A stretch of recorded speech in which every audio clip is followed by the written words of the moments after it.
I was reborn. Nothing but a crazy, rolling sparrow. But I inherited my father's high blood pressure. Every single time I start to evolve, I faint on the spot and ruin the whole process. But then there's Xiaohua, with her divine level talent. She decided to recruit me the second she saw me. My classmates mocked her for being so clueless. Why would she sign a fainting machine like me? Xiaohua didn't give a damn about their insults, though. She's a regressor, and she knows beast taming is a total money pit. In her past life, she blew through her parents' entire fortune. All that just to train a level 40 flame tiger. Then, a freak accident changed everything. She stumbled upon a legendary Sword Immortal artifact. It awakened her second class, Sword Immortal. Within 10 years, she reached level 90. But unfortunately, she ran out of time. She couldn't stop the arrival of the monsters on her own. Now she's back, reborn with that Sword Immortal artifact in hand. She needs to pour all her energy into her Sword Immortal class. As for me, this crazy rolling sparrow, she just plans to keep me as a pet. But she doesn't know I've awakened a god-level devouring system. Xiaohua brought me back to her place immediately. She grabbed a quick bite and prepared to fuse with the Sword Immortal artifact. While she worked, she poured some beast food into a bowl for me. The second I saw that food, I hopped right over. I dove into the bowl and started devouring everything in sight. Suddenly, a system notification flashed before my eyes. Low-level beast food consumed. Gain 0.1 evolution points. Evolution threshold reached. I chose yes, without a second thought. A surge of warmth immediately flooded through my tiny body. But along with that warmth came an overwhelming wave of drowsiness. I collapsed onto the sofa and fell into a deep, heavy sleep. I was completely out cold. Xiaohua looked at me and sighed. Eat and sleep. You really are a crazy rolling sparrow. But then, she noticed something strange. The energy inside my body was growing at an impossible rate. He's evolving, but a sparrow's limit is fixed, she whispered. Nothing will change. 2 hours passed in the blink of an eye. When I woke up, I immediately pulled up the system interface. My race was still crazy rolling sparrow, but my potential hit level 7. I also unlocked a special skill, the Great King talent. It supercharges my digestion, letting me devour massive amounts of food in seconds. I looked at the changes inside. My race hadn't evolved yet.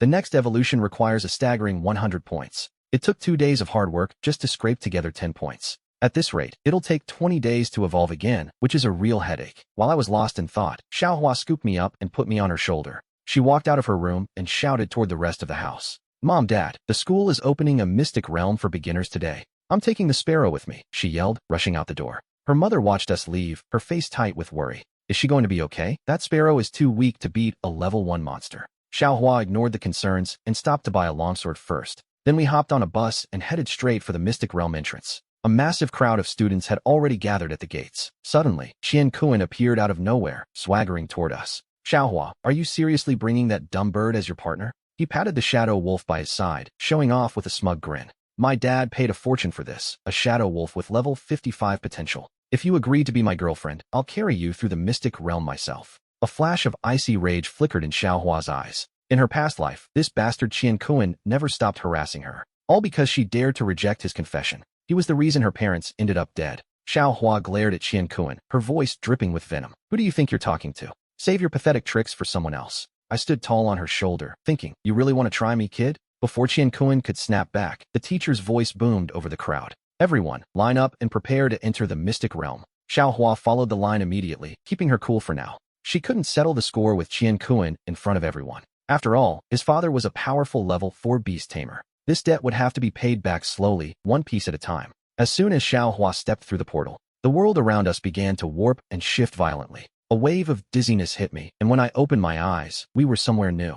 We were deep in a dark forest, surrounded by a pack of demonic creatures. Thorny spikes closed in, a thistle fist monster with 10 strength, 9 speed, and high defense. It let out a guttural roar as it lunged. Don't forget to subscribe to the channel. With a sharp, focused gaze, Xiaohua unsheathed her longsword and charged toward the beast. She reached the enemy in an instant, moving like a blur. The thistle fist collapsed to the ground, breathless and broken. A golden light erupted from her body, signaling her level up to level 2.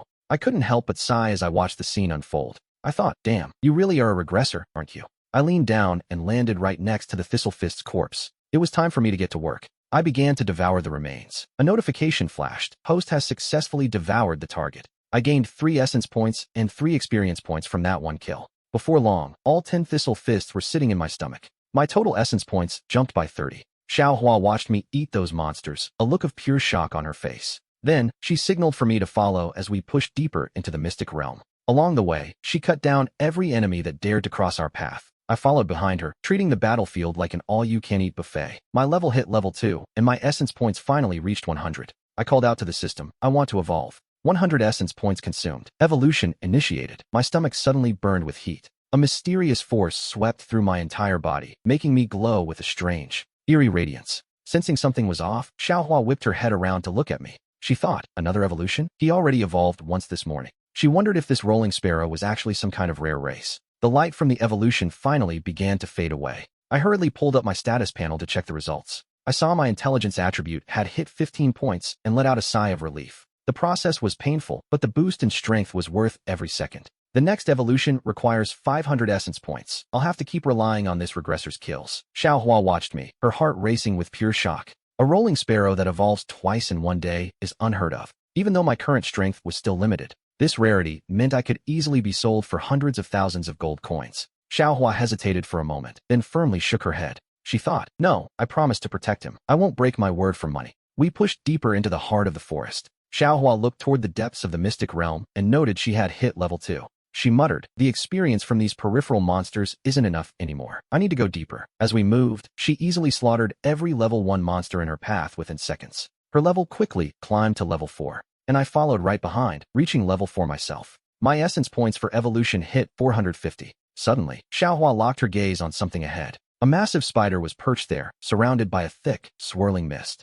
It was a purple mist spider, a level 5 boss. Without a word, Xiaohua's long sword whistled through the air, stabbing directly at the beast. The spider tried to hide within its haze, desperately resisting her assault. But under her swift and exquisite swordplay, the monster was forced to retreat step by step. Nearby, Jiang Kuan sensed the battle aura and approached, freezing in shock when he saw Xiaohua. He muttered, strange, isn't she just a sorceress? Why is she fighting in melee? But greed soon flashed in his eyes as he thought, a level 5 boss. I have to steal that experience. He patted his shadow wolf on the head and gave the command to move in. They crouched low, ready to launch a sneak attack. Circling in the air above, I saw the whole thing and laughed coldly to myself. These two are really trying to steal my kill now that I'm level 4 and have evolved twice. My base stats might not match a shadow wolf's, but yours is only level 2. Beating you down will be as easy as disciplining a child. Xiaohua's battle was finally reaching its climax. The end was in sight. Seeing his opening, Jiang Kuan let out a roar. Now, Shadow Wolf, strike. I watched from above, my gaze turning ice-cold as the situation unfolded.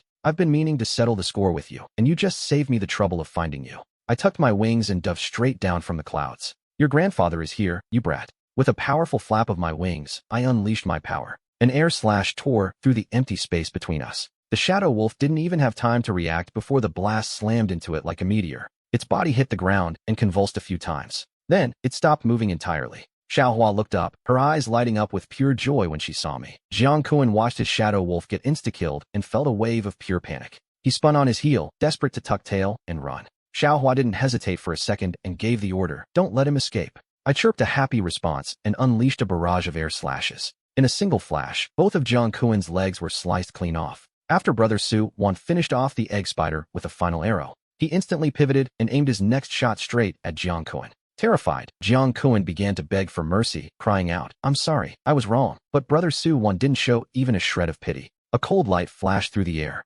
Jiang Kuan's eyes went wide as the life left them for good. In my past life, you were the one who hurt my parents. In this life, there was no way I was ever going to let you go. And your father is next. I'm coming for his head too. I landed right next to Jiang Kuan's fresh corpse. It was time to feast. Ding. Devoured level 2 human, plus 5 evolution. Devoured level 2 shadow wolf, plus 10 evolution. Devoured level 5 egg spider boss, plus 35 evolution. Well, my evolution points are finally maxed out at 500. System, initiate evolution now. That familiar, burning sensation of falling took over my body once again. Su Wan watched me, her expression filled with utter confusion. I'm actually evolving again. That's the 3rd time just today. This sparrow form is incredibly broken. Maybe I can actually master 2 professions in this life. The burning sensation finally began to recede. My size doubled, and my mixed color feathers shifted into a deep, metallic silver. I couldn't wait to check my updated status panel. Level 5. Potential, level 20. Race, Storm Sparrow. Evolution points, 0. Talent, Great Devourer. Skills, Violent Air Slash, Sandstorm. My race has completely changed. I'm no longer just a common sparrow meant to be some girl's pet. Su Wan noticed the transformation and fell into deep thought. A storm sparrow? Gun is clearly different from any ordinary mutant species. He even managed to reach level 5 in a single morning. Su Wan was in a great mood as she led me out of the mystic realm. Once outside, she noted that Jiang Yubei would definitely investigate the disappearance, but he shouldn't be able to track me down anytime soon. I need to use this window of time to increase my strength as much as possible. Let's go, Gun Gun. First, I'm going to get certified as a beast tamer. Before long, the girl and her sparrow arrived at the Jade Beast Tamer Center. The spacious lobby was buzzing with people coming and going. Suwon walked straight up to one of the service windows. She handed her identification documents over to the staff member on duty. The staff member's expression shifted as they looked over the data. Miss, generally speaking, the test subject for a Jade Beast Tamer certification is a level 5 monster. It won't be easy for your sparrow, but if you insist, we won't stop you. Jade Beast Tamers are divided into 9 ranks, one for every 10 levels. Suwon offered a polite, confident smile. I have faith in him. Please, set up the test for me. The staff member immediately led us toward the testing grounds. Just then, a shrill, mocking voice echoed from across the room. Oh, isn't that the laughingstock of school number 1, Suwon? An S-rank talent paired with a trash bird. What a perfect match. Suwon didn't even glance at the people jeering at her. She followed the staff in silence until we reached the arena. The staff member checked the hall monitor and gave a mysterious smirk. He pressed a few buttons on the console and turned to Suwon. A monster will appear shortly. You just need to fight it with your bird. Last 3 minutes, and you pass. Suwon gave a slight, determined nod. She walked straight to the center of the testing field. I scanned the area cautiously, bracing myself for the coming battle. Suddenly, the ground in the center of the field slowly split open. A massive tree covered in thick, sturdy vines rose from the depths. Ancient Life, Demonic Tree, Level 10, Strength 60, Speed 20, Defense 8, Spirit 70, Skills, Vine Bind, Poison Injection, and Life Drain. Suwon stared at the monster's stats, a flash of shock crossing her eyes. She thought, this isn't right. The test is supposed to be a Level 5 monster. I was just as stunned as she was. This thing's stats are 4 times higher than mine. How am I supposed to fight this? While Suwon was frantically trying to come up with a counter-strategy, the vines on the demonic tree began to coil and writhe like snakes. They lashed out violently towards Suwon and me. Watch out! Suwon screamed and threw her hand upward. A burst of sword energy sliced through the incoming vines. But it was my reaction that truly left her speechless. I became a blur, moving with lightning speed. I wove through the dense thicket of vines without a single one touching my feathers. I didn't hesitate for a second. I beat my wings in perfect rhythm, unleashing a barrage of wind blades. The sharp gusts of air tore through the vines like paper. A dark green liquid oozed from the severed vines. It dripped onto the ground, corroding small holes into the earth. Suwon's face lit up when she saw the opening. She swung her sword, moving in for the finishing blow. The vines that hadn't been sliced by my air slash were still writhing. I closed the distance to the bonevine demonic tree alongside her. The proctor watching the monitor from outside was completely stunned. How could an ordinary extreme wind sparrow have such speed and reaction time? She thought, could this really be a mutant species? The demonic tree sensed our advance and immediately pulled its vines back to defend. I flapped my wings with sudden, violent frequency. I kicked up a massive sandstorm nearly 10 feet wide. This display shocked everyone watching Suwon's certification exam. This was supposed to be the signature move of an extreme wind sparrow, but no one had ever heard of it reaching this level of power. As I continued to beat my wings without stopping,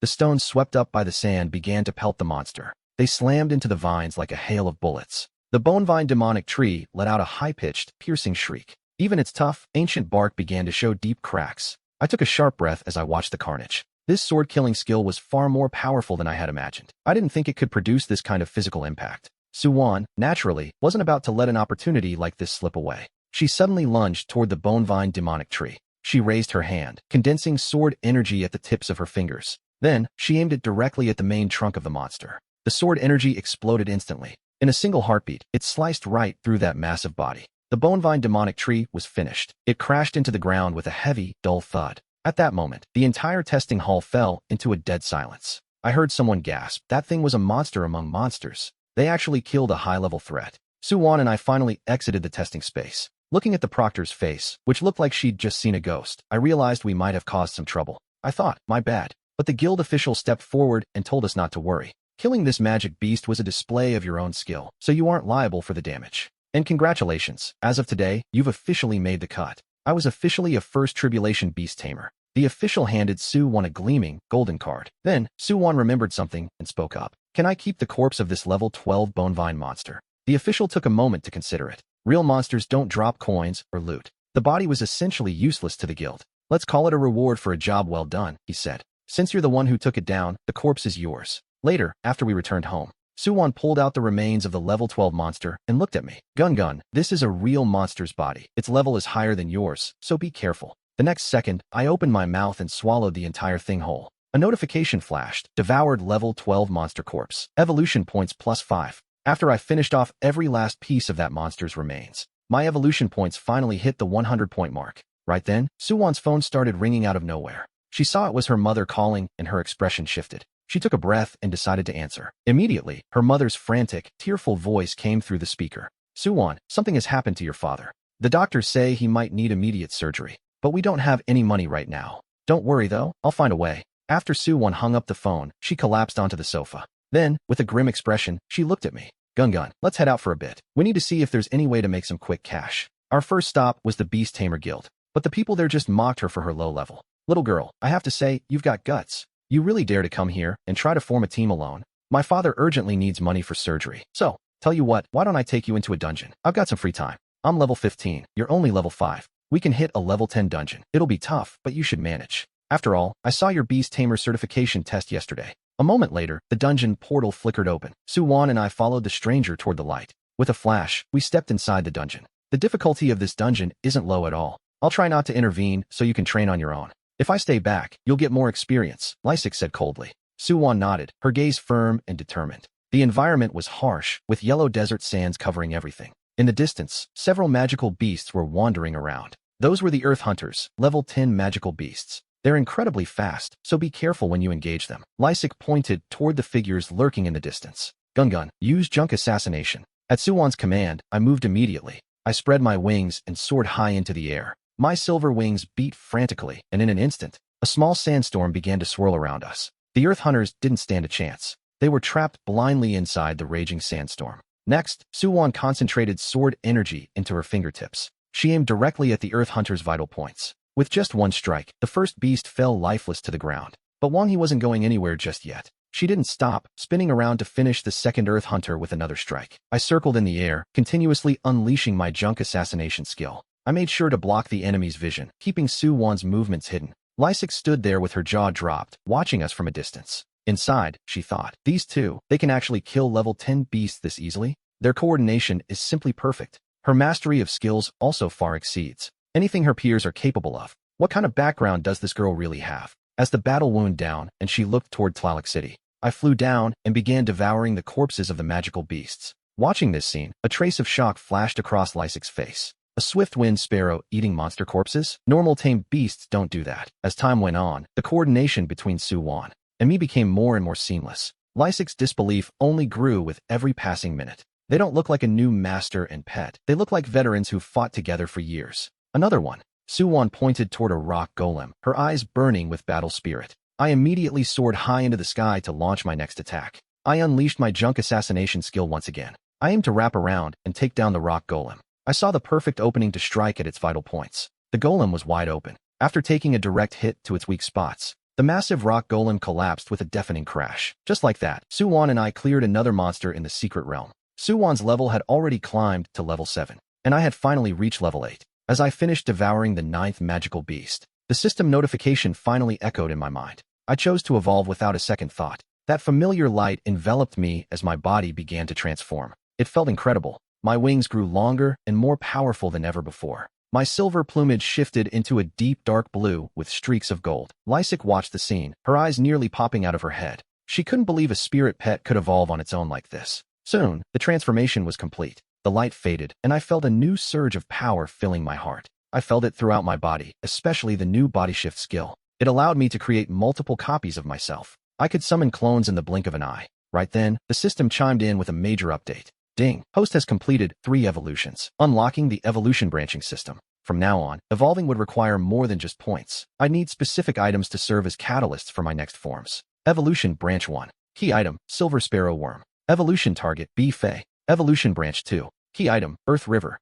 Evolution target, Insect Helmet. Evolution Branch 3. Key item, Faint Crystal. Evolution target, Sanctuary. Evolution Branch 4. Key item, Red Swallow Stone. Evolution target, Red Duck. Evolution Branch 5. Key item, Emerald Jade. Evolution target, Kyoryu. I was ecstatic as I looked over the information. These were all divine beasts from the classic of mountains and seas. They weren't at the very top of the food chain yet, but I could already tell that this specific branch was just the tip of the iceberg for my evolution. Once we got back to the city, we sold off all the loot. We walked away with a total of 120,000 in profit. Following our earlier deal, I only took a fifth of the cut. That left me with 24,000. I told him, the rest is yours. It should be enough for your father's treatment, right? Wang He nodded at me, his eyes full of gratitude. Thank you, Sister Lysikin. It's enough. Shall we continue tomorrow? Of course. Same time, same place. I'll be waiting for you. The two said their goodbyes, but the moment they parted, Lysican's face turned bright red. She pulled out her phone and dialed a number. Early the next morning, Wang He arrived at the dungeon management office. He expected to see Lysican waiting there, but she was nowhere to be found.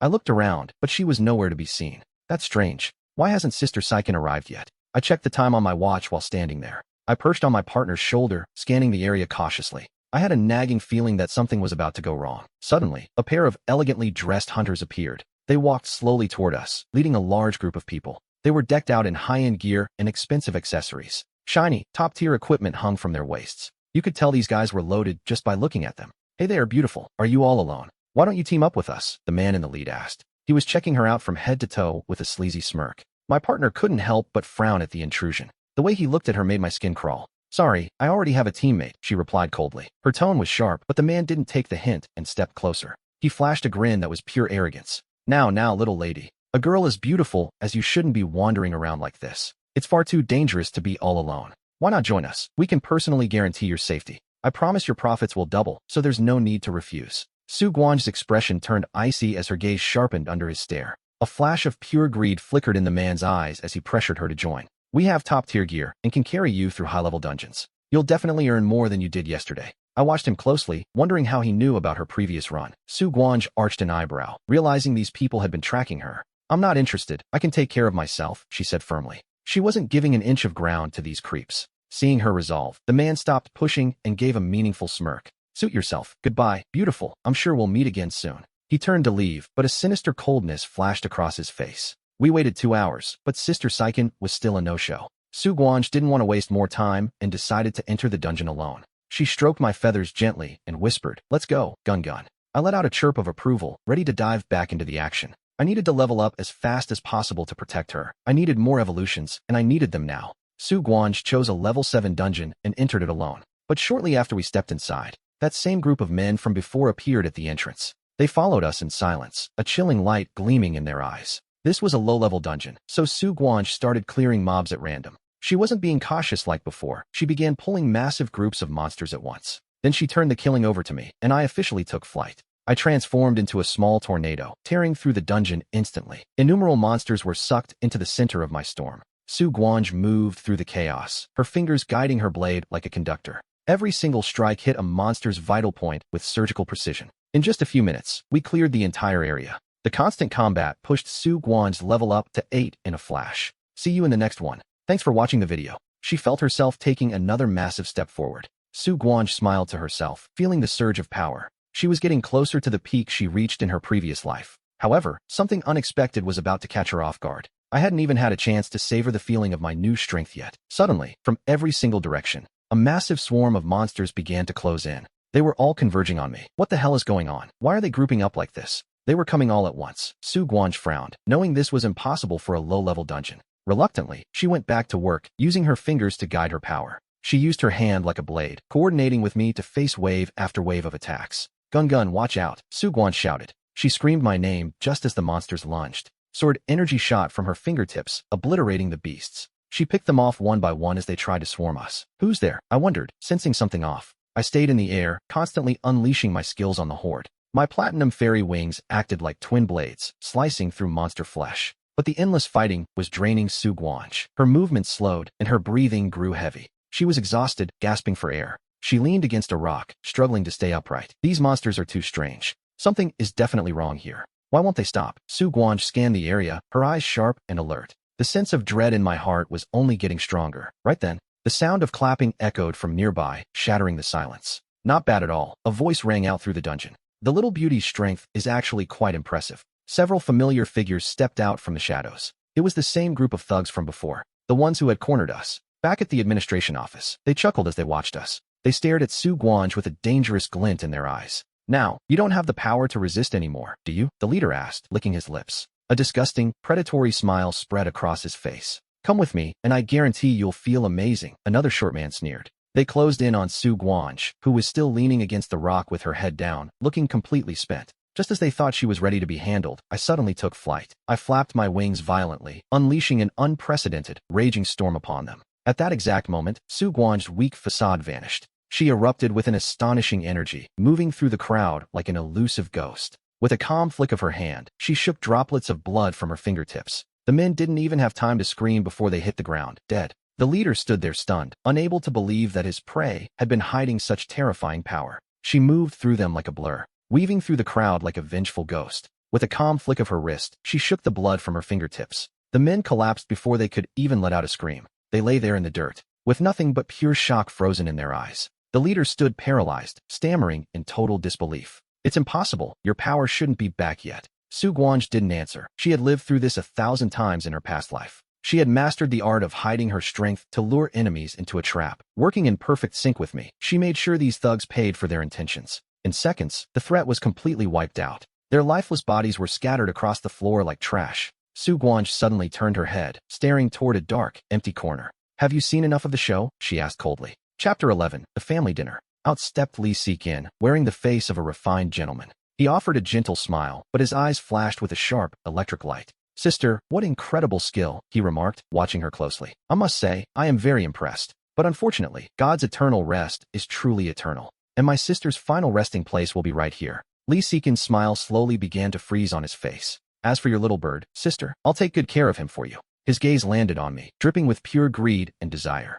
He knew that once a jade beast's master dies, the creature returns to its original, masterless state. It falls into a state of extreme weakness for 1 hour. Then it reverts into a magical beast, ready to be contracted again. That was his plan, but I felt my heart burning with rage. "You want to kill her and steal me? You'll have to go through me first." I flapped my wings and lunged straight at Li Siqin. Su Guanj gasped in shock, shouting, "Gun gun no." Li Siqin watched his prey fly right into his trap with a smirk. He raised his hand effortlessly as I charged toward him. "Little one, you're mine now," he whispered, grabbing me midair. Su Guanj screamed, trying to force the sword energy through her body. But she realized with horror that her internal reserves were empty. "Damn it," she cursed inwardly, realizing her mistake. She had used everything to kill the thugs, and now she couldn't save me. Li Siqin's eyes turned cold as he looked at Su Guanj. "It seems my sister's eternal rest can't be delayed any longer," he sneered. "In that case, I'll send you on your way myself." He let out a sharp whistle. From the nearby bushes, a white fox came sprinting out. It was his beast, Chow Bai. "Use your tail and finish her," he commanded. The white fox didn't hesitate for a second. It obeyed the order instantly, shifting its weight and lunging forward. Its massive tail whipped through the air towards Su Guanj's chest. Su Guanj was still struggling to move. She was desperately trying to recover even a drop of sword energy. But she had no time to resist as the fox's tail closed the distance. She could only manage a faint, bitter smile. Reborn into this life, only to die at the hands of a coward like him. "I can't accept this. I'm just not ready to go. I'm so sorry, Gungun. I failed you." But right at that critical moment, the urgent, piercing cry of my chirp echoed through the clearing. I flapped my wings with everything I had, kicking up a massive cloud of dust. The thick haze swirled in the air, blinding the white fox before it could strike. Inside the cloud, the dust swirled into a thick, blinding fog. The white fox's vision was completely blocked, and seeing this, Su Guanj's spirit surged. "I really am amazing, aren't I?" Seizing the opening I created, Su Guanj took the chance she needed most. She forced her body to move, squeezing out every last drop of energy she had left. She pressed her fingers together like a blade and lunged forward against the earth. A faint, sharp sword light condensed at her fingertips with a hiss. The sword light flashed, striking the white fox's tail with precision. The fox's tail snapped instantly, and blood sprayed across the ground. The beast let out a shriek as it collapsed. It lost all will to fight, rolling painfully in the sand while Li Siqin tried to grab me. But his hand closed on nothing but thin air and a fading afterimage. He looked at his empty palm, his face twisted in pure disbelief. Then, my triumphant squawk echoed through the clearing. "Did you see that? Your grandpa is long gone." I was putting my skills to practical use. This illusion ability is a godsend for baiting enemies. While Li Siqin was distracted by my trick, Su Guanj prepared her second strike. She had already completed the form. A blue sword light aimed directly between Li Siqin's eyes. In that moment of desperation, a flash of cold resolution crossed his gaze. He gritted his teeth and reached into his robe, pulling out a yellow talisman. The paper ignited instantly, burning with a strange, spiritual flame. He couldn't afford to hide his trump cards anymore, and a smirk touched his lips. It was a high-level immobilization talisman. Its power was limited, but as long as it could freeze her movements for a second, I knew he was looking for that one opening to turn the tide. He wanted me, he wanted the bird, and he wasn't going to let Su Guanj win. But the moment the talisman activated, I didn't give him the chance. I threw myself directly in front of Su Guanj, ready to intercept the blow. My furious wind blade collided violently with the yellow light of the talisman. The impact was deafening, echoing through the entire clearing. Since my evolution, the range and power of my wind skills had doubled. I felt a surge of raw energy as I tried to shatter his trap. But the talisman's binding force was heavy, momentarily locking my wings in place. Lee Seekin stared at me, his eyes wide with pure shock. What kind of spirit pet protects its master without even being told? Su Guanj hadn't uttered a single command, yet I moved on instinct. The residual power of my wind blade merged with her blue sword aura. The two forces combined into a single, devastating point of light. It struck Lee Seekin dead center, sending him flying backward. Lee Seekin let out a pathetic scream as he was sent flying backward. He slammed into the ground, coughing up blood as his breathing grew shallow. Su Guanj looked at me standing there, shielding her from the blast. I could see a warmth in her eyes as she whispered, "Gun, you really are my lucky star." She rushed toward me immediately. She reached out and gently peeled the immobilization talisman off my body. The moment the paper lost contact, the heavy pressure vanished. I regained my movement instantly, shaking out my wings as we approached Lee Seekin. Su Guanj's gaze was like ice as she looked down at her fallen rival. "Sister, do you have any last words? Speak now or never." Lee Seekin struggled to lift his head, his face pale with pure terror. "Sister, I was wrong. I was confused. Please, spare my life. I'll give you the white fox. Even without its tail, it's still a rare King-Yu fox. It has massive potential. Just take it and let me go." He pointed desperately at the dying white fox shivering in the snow. Su Guanj glanced at me, then back at the pathetic creature. "A simple fox with a severed tail? You think that compares to my Gun?" She looked away with total indifference and said, Gun is more than enough for me." Spiritual energy flared at her fingertips, sharp and lethal. The blade of light pierced the fox first, ending its life before turning toward Lee Seekin. Despair flashed in Lee Seekin's eyes, but Su Guanj didn't give him another chance to speak. She fired off another blade of energy, slicing through his neck and leaving him dead on the snowy slope. A warm golden light descended from the sky, wrapping around Su Guanj as she finally hit level 10. She could feel the power surging within her, more abundant than ever before. Jian Nin stood to the side and sighed, impressed by her cold efficiency. He realized her decisiveness was truly on another level. It was terrifying, honestly, but now it was time for my own harvest. I chirped happily and flapped my wings. I flew straight toward the pile of fresh corpses and began to devour them greedily. I started with the level 10 King-Yu white fox. The system chimed, 100 evolution points gained. Next, the human. Devouring a level 15 human body gave me another 30 evolution points as the notification rang in my mind. I looked at the total and couldn't help but feel a bit annoyed. I actually started grumbling to myself. What the hell? I flew back so far. I broke through illusions, faced their enmity, and resisted that immobilization talisman. I helped take down these two high-level targets. And all I got was 130 points? I'm still so far from the next rank. I need 200,000 points for my next evolution. This tiny bit of food is just a drop in the ocean. When will I ever be able to evolve again? I chirped and flew back towards Su Guanj. I landed on her shoulder and gave it 2 gentle pecks. I was signaling her to keep heading deeper, but she just shook her head. "I finally leveled up, but that was a life-or-death struggle," she muttered. "It was too exhausting. I need to rest first." The brutality of that battle had clearly left a deep mark on her. She probably thought her skills as a swordswoman would be enough to breeze through this life. But one slip-up against those petty, pure evil bastards changed everything. If I hadn't been there for an immediate rescue, my little sword fairy would be dead right now. She paused, lost in thought, and began stroking my feathers. "You really went all out today, didn't you? Since you behaved so well, Big Sister is going to give you an extra special meal." It was getting late, and my eyes went wide at the offer. My spirits lifted instantly. Now that sounded like a plan. Eat well, drink well, and evolve well. Hopefully, it's high-level demonic beast meat, so I can rack up those evolution points. I rubbed my head excitedly against Su Guanj's cheek. Long live my provider, Su Guanj. Chapter 12. The Enthusiastic Sword God. Feeling my excitement, Su Guanj just shook her head. "What a little glutton you are," she laughed. "I've never seen anyone more spoiled than you. If you keep eating like this, my wallet is going to be in serious trouble." I just chirped back at her. I didn't care about her money. None of that mattered to me right now. I only cared about that extra meal she promised. Su Guanj was feeling generous after leaving the Wood Management Center. She took me straight to a massive supermarket. "Let's see if I can find some high-quality beast food for you." She grabbed about 10 packs of the most expensive stuff on the shelf. I took a couple of experimental bites of the premium kibble. Ding. Consumed ultimate beast food. Evolution points +1. I stared at the notification in disbelief. 1 point. This is nothing but crumbs. It wasn't even enough to get stuck in my teeth. I was losing interest fast until the shop owner caught my eye. He was a fat man with huge ears and a massive beer belly. The shop owner, Su Bei, glared at us and barked, "Whose brat is this? Our store has rules for tastings, but we can't just let you eat everything. Pay up, or I'm calling the enforcement team right now." Su Guanj froze, her eyes wide with shock.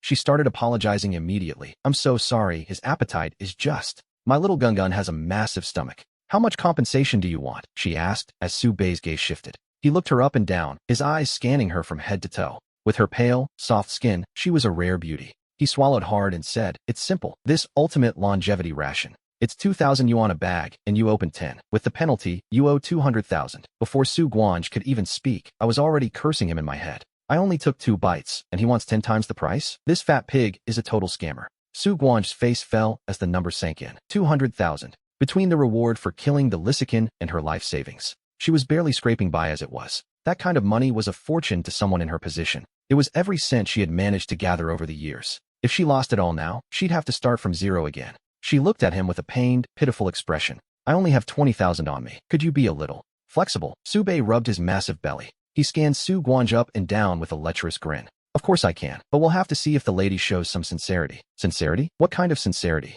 Su Guanj stared at Su Bei's face. Seeing that greasy smile, a cold shiver ran down her spine. Jin Nan, standing right there, heard everything. He couldn't take it anymore and barked, "How dare you, you greasy old man? How dare you set your eyes on a master tamer? Why don't you go piss yourself and look at your own reflection?" I flew right in front of Su Bei and pointed at his oily face. I chirped with all my might, making Su Bei scream and cover his eyes in pain. "Someone help. This woman is letting her crazy rolling sparrow run wild. He ate all our products and she won't pay. Now the bird is attacking me. Take them to the enforcement office. Everyone, come see this." The supermarket customers started crowding around us. They began whispering and pointing as the tension rose. Su Guanj pulled Jin Nan close while I sat firmly on top of her head. Right at that moment, a tall, thin young man stepped out from the crowd wearing simple, casual clothes. He had a slender build and eyes that flashed with a sharp, piercing aura. He stood between Su Guanj and that pig-backed manager, shaking his head with arrogance. "A gentleman pursuing a lady is perfectly fine, of course," he said. "But you're cornering this young woman, and that isn't right." Pigback wasn't backing down and started screaming at the top of his lungs. "Who do you think you are, sticking your nose into my business? In this entire Wi-Fi supermarket, who doesn't know the name Pigback? Kid, if you want to play hero, you'd better realize you're out of your league. Go back and practice for a few more years before you try to impress anyone." The tall young man radiated a sudden, overwhelming power. His expression turned furious as he growled, "Pigback, I'm doing you a favor. If you don't appreciate it, then I don't care what happens next. I won't mind letting you have a taste of my blade." Jin Nan had been watching the whole exchange from the side with a strange look. Ever since this tall, thin man appeared, things had changed. Su Guanj had suddenly become incredibly shy. Her cheeks were flushed bright red, and she couldn't even look him in the eye. Was this about to become a major problem for us? Did they already know each other? Su Guanj's heart was racing as she stared at him. The sword god, Yi Buke, it really is him. In my past life, he fought right by my side against rank 8 monsters. He was one of the most legendary experts of the final era. Being reborn let me meet him early, and he's exactly how I remember. He still has that same habit of protecting the weak. I watched Yi Buke closely from Su Guanj's arms. I always had a feeling this man wasn't as simple as he looked. But right now, solving this mess is the only thing that matters. I suppose I'll have to put my trust in this future sword god for now. Yi Buke ignored the manager's screaming and stepped forward. He turned his back on Pigback and looked directly at Su Guanj. His gaze softened when he saw me tucked into her embrace. Then, he looked back at the manager and asked, "You want 200,000, right? I'll take care of this debt for the young lady myself." A vicious, greedy glint flashed in Pigback's eyes. He glared at me while I huddled against Su Guanj's chest. "That pig bird bit me and ate my stock. I don't just want the money anymore. I want that damn rolling sparrow's life," he barked. I couldn't believe my ears. Was this guy serious? I only ate 2 bowls of beast food, and now you want me dead? My life. Are you kidding me? That's a massive exaggeration, but Su Guanj's face went pale. Her entire demeanor shifted in an instant. She immediately pulled me into a tight, protective hug. She glared at Pigback with pure nerves and desperation. "I can find a way to pay the 200,000, she stammered. "But Gun Gun is not going to die." Her tone was final. Yi Buke heard this, and his expression shifted. He frowned slightly and turned his head. He looked at Su Guanj and said, "Miss, this is just a common beast. If I'm not mistaken, this is just a low-level rolling sparrow. It probably hatched with a major essence deficiency. Its potential is extremely limited, so why worry about it?" He seemed to think Su Guanj was being overly dramatic. He clearly didn't understand why she was so attached to me. "Miss, if you want, I can gift you a beast with much better qualities. I assure you, any of them would be stronger than this one." Su Guanj just shook her head with a firm, unwavering look. "I appreciate your kindness, sir, but I've faced life and death. Gun Gun was there through it all. His meaning to me is beyond words." She held me tight, refusing to compare me to any other beast. She turned around to leave, but Pigback wasn't having it. There was no way he was letting us walk away that easily. He stepped forward to block our path with a sneer. "Stop right there. If I don't get an explanation, you aren't leaving this store." Su Guanj's expression hardened as her sword energy began to stir. The small amount of power she had recovered started flowing silently. She was ready to strike, and Yi Buke immediately sensed the shift.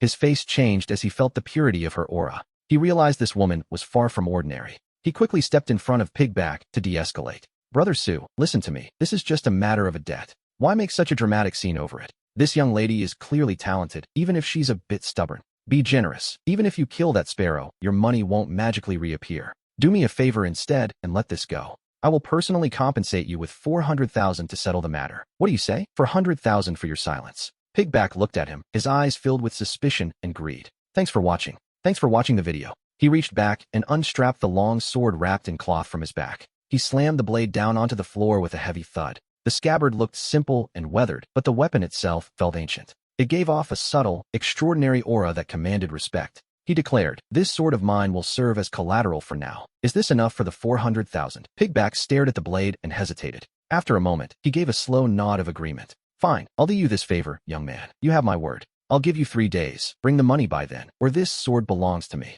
A look of pure relief and joy washed over Yi Buke's face. He handed the weapon over to Pigback and thanked him. Then, he rushed forward to catch up with Su Guange before she could leave. "Miss, please wait," he called out, stopping her in her tracks. Su Guange paused and looked at him with clear suspicion in her eyes. Yi Buke maintained a kind, gentle smile as he approached her. "You must have heard what just happened," he said softly. "For the sake of you and your pet, I've pawned my own sword. I left it with that hunchback to settle your debt." He looked Su Guange in the eye, his expression dripping with sincerity. "We could form a team and take on the dungeon together. I need to gather those 400,000 coins as soon as possible." Su Guange studied me closely, her heart heavy with doubt. Her mind was on high alert after being betrayed by Li Si. That betrayal had nearly cost her life. She wondered if she could truly trust the person standing right in front of her. But I am Yi Buke, the man destined to become the future sword god. Images of the fierce battles we fought side by side in our past lives flashed through my mind. Those memories are still vivid, but to her, I'm just a stranger. Still, I was the one who just bailed her out of that mess. I even pawned my own sword, and she couldn't ignore the weight of that sacrifice. She was torn, struggling to decide whether to accept this kindness. She instinctively looked down at me, cradled in her arms. "Gun, should we team up with this young man?" she whispered. I fluttered my wings slightly, looking at this guy named Yi Buke. His eyes are shifting, and he clearly has some hidden agenda. But hitting the dungeon and killing monsters is the fastest way to rack up evolution points. For the sake of my evolution, it's a risk worth taking. Where there is great risk, there is always great opportunity. I leaned over from Su Guange's shoulder and gave her hand a little nudge. I pecked her skin gently twice. Su Guange felt my movement, and the tension in her heart finally snapped. She relaxed, thinking, since Gun doesn't object, I'll trust him for now. She looked up at Yi Buke and gave a firm nod. Deep in Yi Buke's eyes, a faint, predatory light flickered for a split second. It was a look of pure, hidden triumph. Inside, he was gloating. This is exactly how it should be. As long as I can stay close to her, everything will be fine. He sized us up, noting I'm level 15, while Su Guange is only level 10. He started to say she'd be safe with this bird, but she cut him off. Her voice was sharp with annoyance as she corrected him. His name is Gun. Inside, I was screaming. I am a grown sentient being. My name is Jiangnia. But as a sparrow, all I could do was chirp a few loud, useless protests. Yi Buke was baffled by her attitude toward me. He had just saved her, yet she seemed more protective of her bird than herself. A flicker of jealousy ignited in his heart, but his face remained a mask of stone. Right, Gun, he said smoothly. The 3 of us should crush a level 10 dungeon. He let out a heavy sigh, acting like a martyr. It's just a shame I had to pawn my sword to make this happen. Thanks for watching the video. What a load of absolute nonsense. He's acting like losing that sword was some noble sacrifice just to carry her. How shameless. Su Guange tightened her grip, knowing a swordsman without a blade loses most of his power. Never mind the future sword god. Right now, Yi Buke is probably just a nobody. But this is the perfect chance to enter a level 10 dungeon after that bitch from Isekan ambushed me. I still haven't claimed the first clear reward for the level 10 instance. It was a great opportunity for her to level up, and a brilliant smile bloomed on her face. With a hint of cunning in her eyes, she said, "All right then, we'll take our little brother here along to farm the dungeon. It won't be a problem." "Perfect. I still don't know your name, little brother." Yi Buke met Su Guange's gaze. He reached out to gently brush a loose strand of hair from her ear, revealing her skin. He flashed what he thought was a charming smile. "Let me introduce myself formally. I am Yi Buke. I am the man who will become the sword god." Su Guange clasped her hands in greeting. "So you're the young Master Yi. It's an honor to meet you. My name is Su Guange. I'm a first-class reseller." Yi Buke's eyebrows furrowed so slightly, it was almost imperceptible. A first-class reseller, he thought. This girl was definitely hiding her true immortal class from the rest of the world. I thought to myself, it doesn't matter if he lost his sword. I have plenty of time and a clear goal. I'll make sure you hand over that sword immortal scripture willingly. As for this little storm sparrow, besides being a snack, what can it even do? I noticed a subtle, strange flicker in Yi Buke's eyes. That look immediately put me on high alert. This guy definitely has an agenda, and once we enter the dungeon, he'd better stay on his best behavior. If not, I'll be the first to show him exactly why the flowers are so red. The two of them, and me, the bird, didn't linger any longer. We arrived at the dungeon management office together. After updating our respective info, Su Guanj took the first step forward. She stepped into the level 10 dungeon portal, the Sea of Sand. "Brother Yi, are you ready?" she asked with a smile. Yi Buke's lips curled into a cold, mysterious smirk as he followed her. Finally, I thought, Miss Su is entering the instance. Yellow sand blotted out the sky as we arrived. It was clear this wasn't Su Guanj's first time here. She knew the area well. She pinched a sword seal formula with her hand. A condensed blue blade appeared, dancing through the air at her command. She moved like an elf, person and sword as one, with me, the cute, agile Gun, right behind. We marched through the level 10 instance with total confidence, encountering demonic creatures scattered across the endless dunes. Most of them didn't even get the chance to crawl close to us. Su Guanj's precise sword strikes cut them down instantly. They were dead before they hit the sand. I followed happily in her wake, ready to fulfill my duty. And by duty, I mean being a total scavenger. Hee, time to eat. I pounced on the demonic corpses, devouring them in massive gulps. I tore into the first one, a level 10 sand crawler. I gained 100 evolution points just like that. Next, I devoured a level 10 rock golem. Another 100 evolution points added to the bank. The system notifications were ringing in my head like a slot machine. I was so happy I could burst. I only had 2 words for this: free meal. Living the easy life is underrated. Yi Buke, who had been acting relaxed, suddenly saw his expression shift. He finally understood why Su Guanj treasured this ordinary sparrow so much. He watched me closely as I continued my feast. This wasn't some normal evolution. A bird that devours corpses directly is something else entirely. He watched me devouring monsters for energy, eating with such gusto. He wondered if I'd undergo even more amazing changes if I ate enough. This kind of ability was simply unheard of. He couldn't believe his eyes. A pet this rare absolutely could not stay with her. I couldn't let it fall into this young lady's hands. I had to stop it. He scanned the surrounding environment, calculating quickly in his mind. According to the map, the sea should be just past these quicksands. That's where the Killer Bee Queen's nest is located, and the terrain is complex. Visibility there is limited. Perfect. Now, let me give this naive young lady a performance she won't forget. Suddenly, he let out a miserable scream. "There are monsters here. Miss, help me," he cried out, acting like the MVP of his own drama. He was ready. Su Guanj was slightly surprised by the sudden outburst. With me and Gun clearing the path, how could he be under attack? She instinctively looked back, her azure sword at the ready. She tore through the sand dune in an instant, lunging toward the ground. She rushed toward the cries for help coming from the scrawny night witch. The night witch's face immediately filled with fake gratitude. "Thank you, Miss Su," he stammered, putting on his best act. He crept towards Su Guanj with calculated steps. Hidden in his palm were several small formation pieces. "You didn't expect this, did you? My second profession is a ray master. I have all the information I need. In just a moment, I'll make you surrender like a good little girl." But then, the ground beneath our feet began to shudder violently. A massive Hercules scorpion erupted from the quicksand right below us. It raised its terrifying, jagged pincers high into the air. Killer Queen, level 10, strength 50, speed 40, defense 70, spirit 30, skill, great quicksand burial, giant venom stinger, soul-piercing web. The scrawny night witch stumbled back as the sand shifted beneath him. He scrambled to hide behind Su Guanj, shouting, "Miss Su, save me." Su Guanj frowned, her eyes narrowing at the coward. This night witch seemed formidable, but something felt off, and I didn't waste a single second. I barked the command, Gun, lift me up." Gun heard me and immediately flapped his wings. He flapped a little, but he didn't kick up a dust cloud immediately. This is quicksand territory, where everything is loose and unstable. Kicking up sand recklessly would only create more quicksand and backfire on us. I kept my eyes on that killer queen, wary of her great quicksand burial skill. Something about this situation felt completely wrong. That night witch's cry for help was just a little too pathetic to be real. "Sorry, my great reincarnated lady, but I trust my own judgment." I watched the ground closely, waiting for the next shift in the dunes. The tension in the air was thick enough to cut with a blade. I knew that scrawny knight, which was up to no good. His timing was too perfect, his desperation too staged. I won't be fooled by a cheap performance.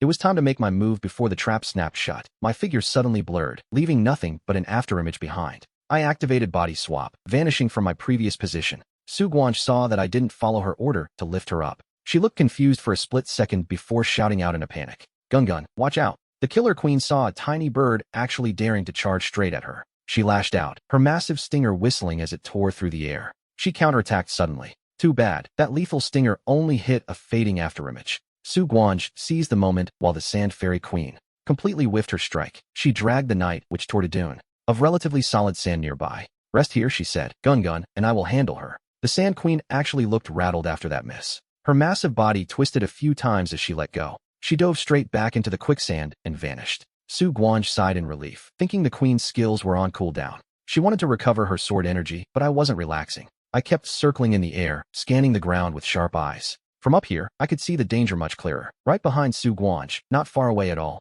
That calm patch of quicksand was churning. This was bad. We were still in the kill zone. I didn't hesitate and unleashed a sky-shattering slash. My 2 green wind blades sliced deep into the shifting mound. A pile of sand erupted, followed by a piercing scream. A sharp, agonizing shriek erupted from beneath the sand. Su Guanj finally reacted, her skin breaking out in a cold sweat. The Sand Fairy Queen had actually snuck up right behind her. Luckily, I had spotted the monster in time. Gun, well done, she shouted as a green flash sparked in her eyes. She stopped hiding her aura and let her power explode. Sword energy surged from within her, condensing into a brilliant blue glow. Vile beast, you still dare to try a surprise attack? Move. She aimed that dazzling blade light directly at the queen's hiding spot. Su Guanj was sure this strike would be enough to deal massive damage. She expected to kill the Sand Queen right then and there, but then something happened. Suddenly, she felt like all the strength was being drained from her body. An invisible force imprisoned her, turning her every movement into a struggle. Her speed dropped to a crawl, and her expression twisted in shock.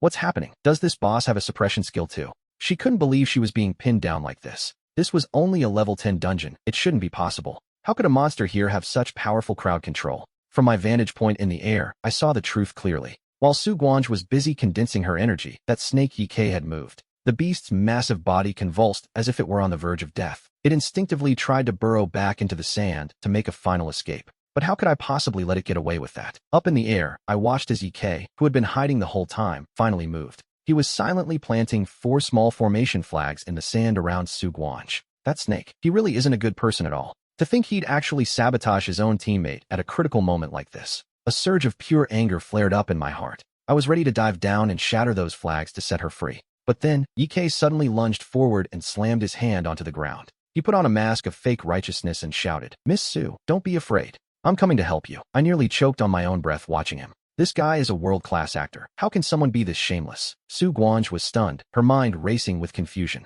She knew her attack was enough to kill the wounded Sand Queen on its own. So why was she suddenly feeling so restricted and heavy? Despite the doubt clouding her mind, her sword was already mid-swing. She forced the strike through, unleashing her condensed blade light. The brilliant blue glow slammed into the Sand Queen over and over again. The monster let out one last agonizing shriek as its massive body finally went limp. The beast tried to bury itself back into the sand to escape, but I wasn't about to let that happen. I hovered in the air and condensed a violent wind blade once again. I unleashed the strike, aiming to end this fight right now. The blade sliced through the air with a sharp, lethal whistle. The Sand Queen's body finally dissipated, leaving something behind in its place. Floating silently in the air was an earthy yellow, round container. It was about the size of a pigeon's egg and pulsed with a faint energy. Su Guanj's eyes immediately locked onto that energy fluctuation. Her face lit up with instant recognition. She looked incredibly happy. This boss had actually dropped a loot box. It was a rare drop, the kind of treasure people would kill for. A round core like this was a top-tier crafting material.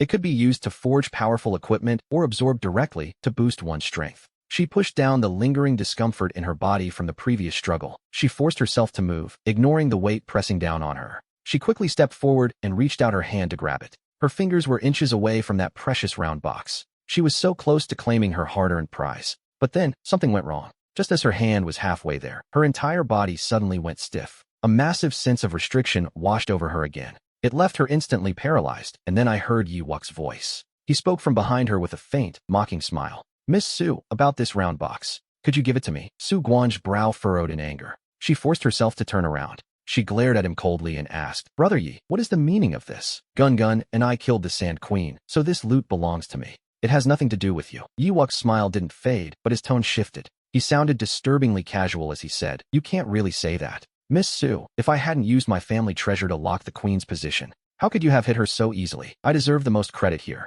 Chapter 15, Medicinal Bird or Beast. Hearing those words, I couldn't hold back anymore. I landed on Su Guanj's shoulder and screeched in pure fury. I thought, how shameless can this brat be, locking her position? He was clearly trying to get us killed, but Yiwuk didn't care about my chirping at all. He ignored me completely, his gaze turning dark and greedy. His eyes were fixed solely on that earthy yellow beast core. I thought, I have to get that beast core. If I don't, I'm finished. His gaze shifted toward me as I sat on Su Guanj's shoulder. He looked at her with a greedy glint and said, "Miss Su, how about you give me this bird? Then the beast core can be yours." Hearing this, I felt my blood boil. I was so enraged that my feathers puffed out as I screeched at him. Don't even think about driving a wedge between us, you brat. She would never abandon me, and I was right. Even though Su Guan's expression was grim, and her body was still paralyzed by his technique, she firmly shook her head. She let out a bitter smile and spoke up. Since you value this beast core so much, young Master Yi, take it. But Gun is my partner. Giving him away is impossible. A flash of satisfaction crossed Yi Wuck's eyes, followed by a hint of disgust.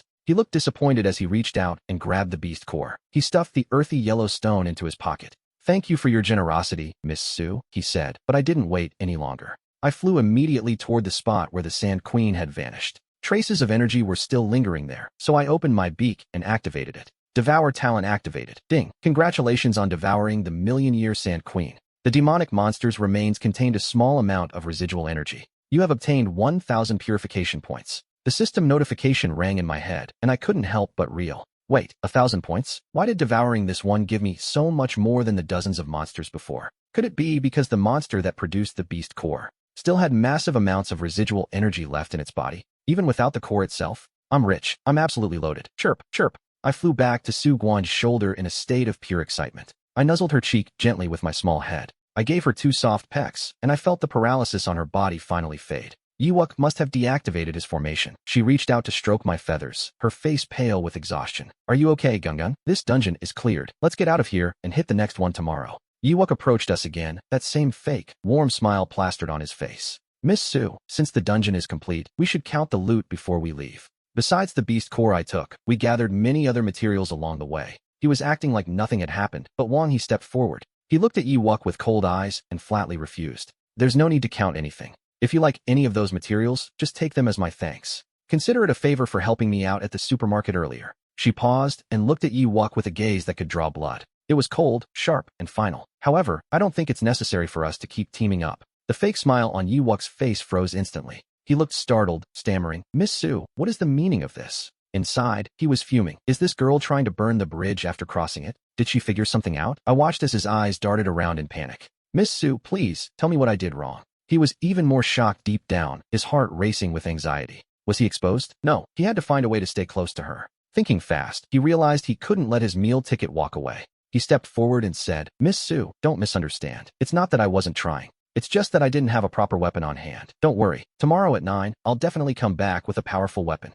We'll share the profits then, and everyone will earn their keep based on skill. Su Guanj looked at me and hesitated. She knew I wanted to go deeper into the dungeon. Even though this Yi Wuck was incredibly suspicious, she didn't want to stop my progress. After all, she is the future sword goddess. She still has plenty of strength left in her. Besides, without his weapon, the threat he poses is much smaller, and with Gun and me working together, we shouldn't be afraid of him. So, she finally gave in and said, Fine, I'll accept you as a teammate for now, but I advise you to suppress those thoughts. Your second profession is a master of the righteous law, isn't it? Keep your mind clean, or I will cut you down every single time I see you. Yi Wuck flinched, his heart racing. How did she know? He thought, she knows my second profession? This girl is anything but simple. It seemed he couldn't just take what he wanted by force. He'd have to wait and see, stammering. All right.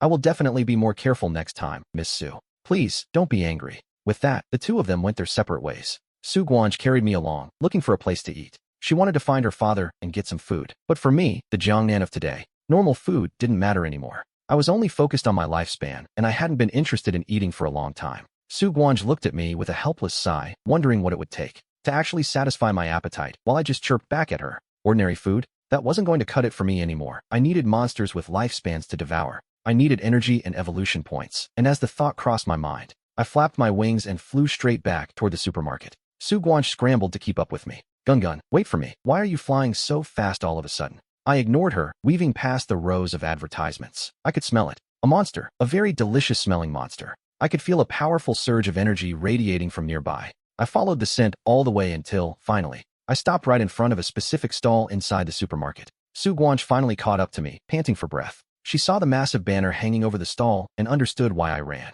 There were several words written across it in elegant, bold lettering. It read, The Great Glutton Eating Contest. I stared at the fragrant food piled up in front of me. I was practically drooling as Su Guanj stepped up to the counter and said, Hello. She arrived just in time. The man at the stall was in his 50s or 60s, tall, and with a full head of hair. Ah, he exclaimed, looking at her. Young lady, are you here to join our competition? It's very simple. You've probably seen the rules already. We have a total of 6 different food categories here. You just have to eat a little bit of everything. You can choose whichever one you want to start with. Of course, for a young lady like you, I recommend the monster meat. Even though we call them carcasses, we actually prepare them with the finest water and ingredients. We guarantee they taste absolutely delicious. The stall owner hadn't even finished his pitch yet when the screen in front of him left him completely stunned. Su Guanj gave me a light pat on the shoulder. Gun, it's your time to shine, she said, as the owner stared blankly. His mind was racing as he looked at me. This sparrow? Young lady, you can't be serious. We don't have a rule against pets participating, but this is a bit much. He'd need a wind circle just to finish a single plate.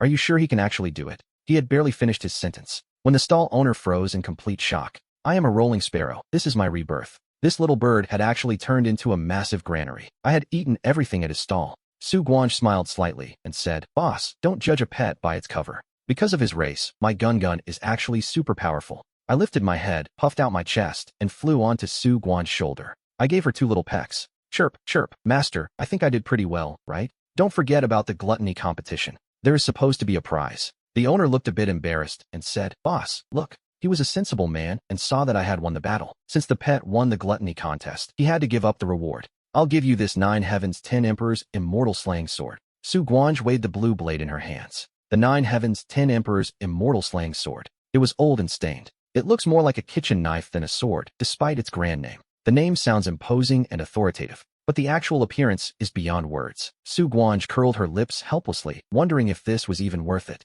Actually, it's fine. I just wiped out that guy's entire food stall. I cleared everything he had, which was probably worth more than this piece of scrap metal he gave us as a prize. At least it means I didn't eat for nothing. This wasn't a total loss. I stood tall on Su Guanj's shoulder, feeling unstoppable. I puffed out my little chest with pride over this gluttony competition. This event really couldn't have happened at a better time. After swallowing all that energy-filled food, my evolution points have skyrocketed. I'm only missing the final 1,000 points. Soon, I'll be able to evolve again and become even more powerful. When that happens, I'll be able to protect my reincarnated master much better. Thinking that, I opened my system interface for a quick look. Name, Jiangnan. Level, 10. Potential, 35. Race, wind-swallowing sparrow. Progress, 19,000/20,000. Evolution points. Talent, gluttony. Strength, 45. Speed, 70. Defense, 40. Spirit, 40. Skill, furious air slash. Solar flame. Illusion body. Evolution 1. Light object. Key item, camp sparrow copper. Evolution target, camel fat. Evolution 2. Key item, earth river. Evolution target, heavy channel. Evolution 3. Key item, weak crystal. Evolution target, victory rate. Evolution 4. Key item, trial time. Evolution target, certainty. Solution 5. Key item, emerald jade. Evolution target, channel I need to hit more dungeons and take down more bosses to get a real harvest. Su Guanj tucked the rusty Sushian sword away, pushing her doubts aside for now. She started heading toward the hospital with me on her shoulder. Her father's health is the one thing that's always on her mind. She opened the door to the hospital room. The faint scent of disinfectant filled the air. We walked in to find Su Beg was sitting up in his bed. His complexion looked much better than before. A kind smile spread across his face the moment he saw Su Guanj enter. Guanj, you're here, he said, his gaze quickly shifting to her shoulder. He was staring right at me, this energetic little bird. A look of genuine affection flashed in his eyes as he asked, Is this the Gungan you mentioned? The one you told me all about? He looks incredibly sharp. Su Begwa had received treatment just in time, and his body was finally recovering. He could clearly see how much importance his daughter placed on me. It seemed like this little guy really brought her a lot of comfort. Su Guanj walked over to the bed, checking his face carefully before finally relaxing. Dad, how are you feeling? She asked, and he told her he felt much better. The doctor says you're doing great, and will observe you for 2 more days before discharge. He smiled and looked at me, sensing that I was no ordinary sparrow. Su Guanj patted my head and told him, Dad, Gungan is amazing. She gave him a quick recap of everything that happened at the gluttony contest. Su Begwa listened in awe, looking at me with even more fondness than before. I felt a little embarrassed by all the praise. I rubbed my tiny head against Su Guanj's cheek to hide it. Of course I'm amazing. Look who you're dealing with. After the visit, Su Guanj's heavy heart finally felt light again. By the time we left the hospital, the sun was already dipping below the horizon. I found a secluded, deserted corner and pulled out that rusty suction sword again. I took a deep breath and tried to summon the sword immortal emblem within me. A golden flash flickered between my brows as a faint, pure energy flowed down my arm. I slowly poured that energy into the hilt of the blade. I wanted to use the sword immortal's technique to activate it, but nothing happened. I felt a wave of disappointment wash over me. Was this thing really just a common piece of scrap metal? Maybe that greedy old uncle just gave it a flashy name to scam people. I refused to give up and tried to trigger the sword immortal's script one more time. I forced even more energy into the rusted metal. Still, the result was the same. The sword was like a bottomless pit. Either this thing is truly junk, or my current strength isn't enough to wake it up yet. I tilted my head to the side, staring intensely at the blade. As the lord of all living beings, I shouldn't be this obsessed with a piece of iron. It's just a broken, rusted piece of junk that's been rotting for generations. Is this thing really called the suction sword? The name sounds powerful enough, but why isn't there any reaction? Does it need a specific activation method? Curious, I flew closer and circled the blade in Su Guan's hand twice. I noticed something embedded at the very end of the hilt. I leaned in even further to get a better look at it. It was a tiny, very discreet jade pendant. It was halfway sunken into the metal of the pommel. The shape of the jade was strange, almost unrecognizable. It looked exactly like a single feather. I didn't even think about what I was doing. I subconsciously extended my wing and gently rubbed the jade pendant. The moment the tip of my wing touched the jade, wham! A low hum vibrated through the air as the pendant emitted a soft white halo. The light was faint, but it felt exceptionally pure as it washed over the blade. Suddenly, a sharp cracking and crunching sound echoed from the rusted metal. It sounded like the faint pitter-patter of rain hitting a roof. Flakes of rust began to peel away and fall off like burnt embers. Slowly, the sword began to reveal what had been hidden beneath the grime. A shadow of icy brilliance began to peek through the decay. The moment that small light flickered, it felt like a door was opening. The blade of the sword seemed to grow more solid as the rust fell away. It exuded an indistinct, ancient charm. Su Guan's eyes widened in pure shock as the transformation accelerated. What just happened? The pendant finally stopped glowing. The remaining rust dried up and crumbled. It fell to the floor, leaving the sword bare. I flapped my wings, realizing there really is something strange about me. Su Guanj lifted her head and stared at me while I hovered there. She saw me touch the jade pendant on the hilt and whispered, "Could it be?" A sudden realization flashed through her mind. It was an incredible thought. My touch was the key to awakening this blade. She reached out and pulled me into an excited embrace. She was so overwhelmed she started to stammer. Gun, I saw it. Did you see that? It's reacting. It's actually reacting. This sword really isn't just junk. She looked at the weapon with new eyes. The key to activating it was me all along, and she couldn't hide her joy. Gun, you really are my lucky star. Thanks for watching the video. I was just kissed by this incredible girl, a warm and soft touch. The feeling still lingered on my head as her lips pulled away. Man, she's amazing, and those lips were so soft. This wave of happiness hit me way too fast. My little bird heart was about to leap right out of my chest. Turns out being a bird has some serious perks. If I'd known, I would have nuzzled her a little more a moment ago. It seems this vermilion burned sword isn't just a legend for nothing. From now on, I'll follow her and see the world. There will be meat to eat, fights to win, and plenty of sweet moments. This life is simply perfect. I was busy fantasizing about my wonderful future as a bird, but a sudden roar interrupted my sweet dream. Su Guanj, you aren't going anywhere. Su Guanj looked toward the sound, her brow furrowing slightly. At the entrance of a nearby alley stood a tall young man with a hostile look. It was Wang Gao, the school bully. What was he doing here? He marched toward her, his eyes full of suspicion and pressure. It was obvious Qian Kuan had been found out, but Su Guanj didn't let a single emotion show on her face. She kept her voice calm and simply said, "I don't know." Wang Gao clearly didn't believe her and took an aggressive step forward.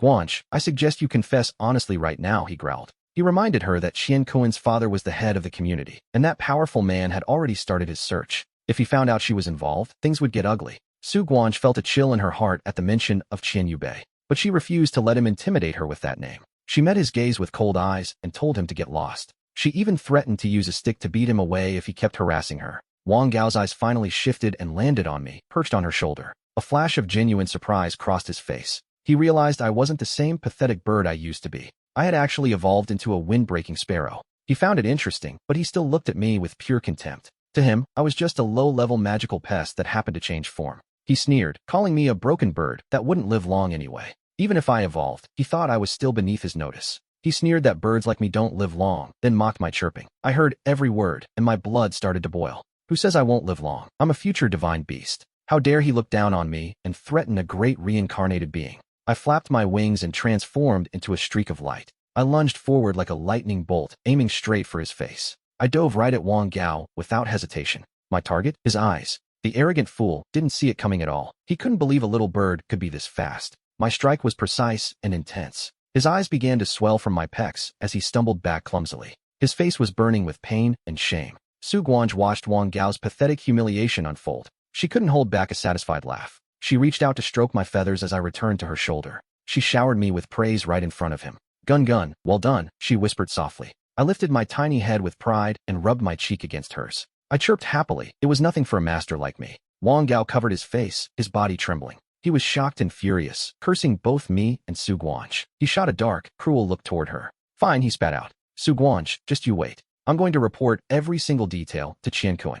Let's see how long you keep that arrogant attitude then. He threw out one last threat, turned around, and fled. I watched Wang Gao's figure fade into the distance. The smile on Su Guanzhi's face slowly withered away. A heavy, solemn expression took its place. Qian Kuan was already investigating, faster than she had anticipated. She had cleaned up her tracks, but Qian Kuan's influence was massive. If he found even one clue, everything would fall apart. She knew she had to increase her power immediately. Only absolute strength could protect her and her father from the unknown. She pulled out her phone and sent a quick message to Yi Byuk. Tomorrow at 7, the usual spot. We enter the dungeon early. There were still so many dungeons waiting for me and her to explore. Yi Byuk had his own hidden agenda, but his strength was still useful to us. Especially now that he's lost his knife, his threat level has dropped significantly. The most important thing for us right now is to increase our strength. Yi Byuk received Su Guanzhi's message, a flash of lust and calculation crossing his eyes. His intentions were barely hidden. His angel had actually invited him to enter the dungeon early. He figured the little girl couldn't survive without him now that she'd lost her weapon.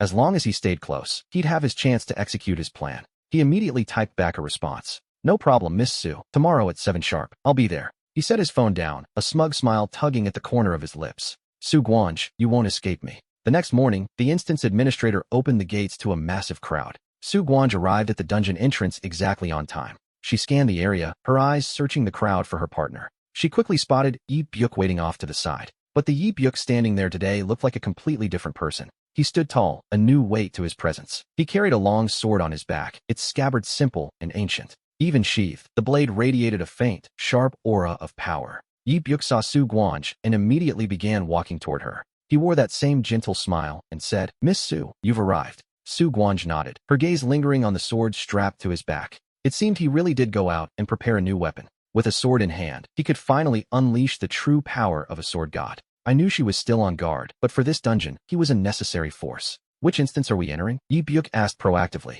Su Guanzhi didn't hesitate for a second. The level 15 one, the dragon language catacombs. Hearing those words, a flicker of genuine surprise flashed in Yi Byuk's eyes. Thanks for watching the video. Level 15. For players who are only around level 10, that's a massive jump in difficulty. This young lady really has guts, I thought as the two of them fell silent. They headed to the entrance of the instance and paid the entry fee. A blinding flash of light enveloped them. In an instant, they were teleported into a different dimension. The air was suffocating, and before them lay a world of crimson red. Boiling magma flowed slowly across the cracked ground. The sharp, acrid stench of sulfur permeated every breath I took. Jagged, monstrous rocks rose up to form the massive cavern of the Dragon Rock Grotto. Several worm-like, demonic beasts, glowing a deep crimson, lunged straight for them. Su Guanzhi shouted a warning to watch out for the Shuru worm's acid. The sword mark on her forehead began to glow faintly. She didn't draw the immortal-slaying rusted sword, relying instead on her own strength. I couldn't hold myself back anymore. I flapped my wings and transformed into an agile figure to face the swarm. I unleashed a fierce aerial slash, my wind blades cutting with surgical precision. They tore right through the hard shells of the Shuru worms. Su Guanzhi attacked at the same time with lightning-fast movements. Her hands and feet carried a faint golden glow as she repelled another group. Yi Byuk just stood to the side, watching us fight. He didn't draw his sword immediately. He just observed Su Guanzhi, noting how her skills were becoming more fluid. Then, almost casually, he finally drew his longsword. A single flash of steel followed. The sound of slicing air filled the cavern. The Shuru worms didn't stand a chance. They were instantly cleaved in half. Their bodies turned into points of light and dissipated into the air. It was clear, with a sword in his hand, he was a completely different monster. The feeling was different, and Su Guanzhi glanced at him from the corner of her eye. She didn't say a word, continuing forward with me by her side. I, on the other hand, was absolutely thrilled. I flew straight toward the shimmering points of light on the ground. They were the remains of the dissipated demonic beasts. I opened my small beak and began devouring them greedily. Ding! Congratulations to the host for devouring a level 15 magical creature. 1 Shuru worm consumed. You have gained 100 evolution points. Congratulations for devouring a level 15 magma statue. You gain another 100 points. The notifications kept ringing inside my head like a symphony. But I couldn't celebrate just yet because experience points weren't what I lacked. I needed a key item, but before I could ask, a massive wall of fire erupted ahead. Immediately after, a violent earthquake shook the very foundation of the cave. A giant red ape, the size of a small mountain, loomed over us. Su Guanzhi's students gasped in horror at the sight of the level 15 dungeon boss. The trial actor let out a deafening, blood-curdling roar. It was a beast capable of a one-hit kill if we weren't careful. The roar was so powerful it felt like the entire cavern was being blown apart. Everything trembled, and I watched as Yi Byuk's grip tightened on his longsword. He looked at me and thought, let's see if this little bird can handle my blade. Watch my true skills, I said, turning my head. I gave a faint smile. Miss Sun Yu. And Gon, stay back and provide cover. Watch how I kill this beast. As soon as the words left my mouth, I charged toward the trial actor using my quick draw technique. I let out a roar as my longsword cleared the scabbard, sending a silver flash straight toward the sky. The trial actor raised his hand and struck out. Hard, thud my sword, and his palm collided, triggering a massive wave. A wave of pure heat. I felt a staggering amount of force. It surged right through the blade of my sword. Subscribe to the channel. Thanks for watching the video. Inside, I thought, I'm going to look like a fool this time. This is taking everything I've got. We really messed up. The trial actor landed a hit and pressed his advantage, swirling his palm to summon a scarlet tornado. It came sweeping in, right toward me. Damn it, a scarlet tornado. I couldn't help but swear as I rolled with the current, diving to the side. The scarlet tornado melted the surrounding rocks, carving out a massive hole. Miss Sun watched the battle from the sidelines and frowned. Inside, I thought, I expected this sword god to have some special skill.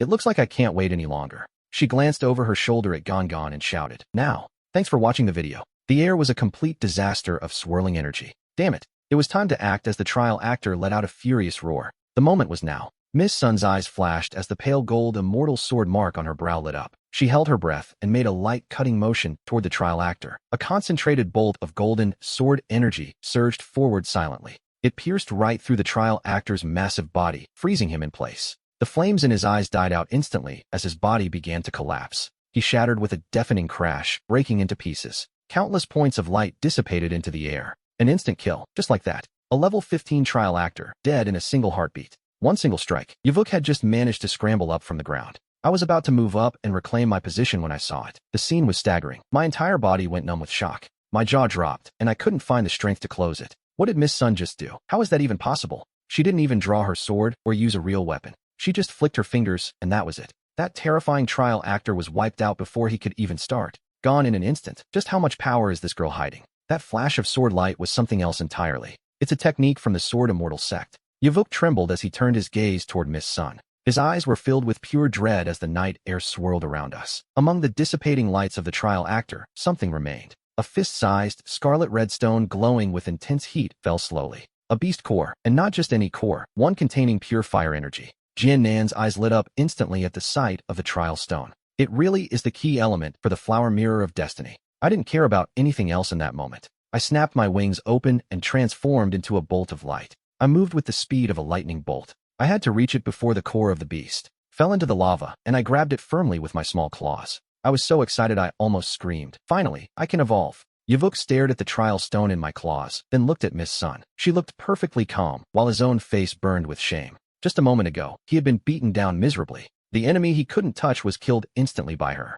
And now, even the spoils of war were snatched up by a bird. He was a grown man, the future god of swords. Yet here he was, being protected by a woman and her pet. To him, this was nothing short of an incredible disgrace. I could feel his self-esteem taking a massive hit. He looked like he'd been struck by a sword deeper than any physical wound. Inside, he was fuming. I have to find a way to reclaim my dignity. But I didn't care what he was thinking. I held the burning trial stone tight and flew back to Miss Sun's side. I couldn't wait another second. I opened my small beak and swallowed the stone in one gulp. The heat hit me instantly, and the system notification flared to life. I opened my small beak and swallowed the trial stone in one gulp. The system chimed. Key purification object detected. Trial stone. Purification conditions met. Commencing the process now. A massive, burning surge of energy exploded inside my body, wrapping me in a dazzling glow. Everything turned red, and a heavy drowsiness washed over me. It hit me like a tidal wave. No, I'm falling asleep. The purification was going to take time. I barely had enough time to let out a weak chirp before my head slumped down. I fell into a deep sleep right on Miss Sun's shoulder.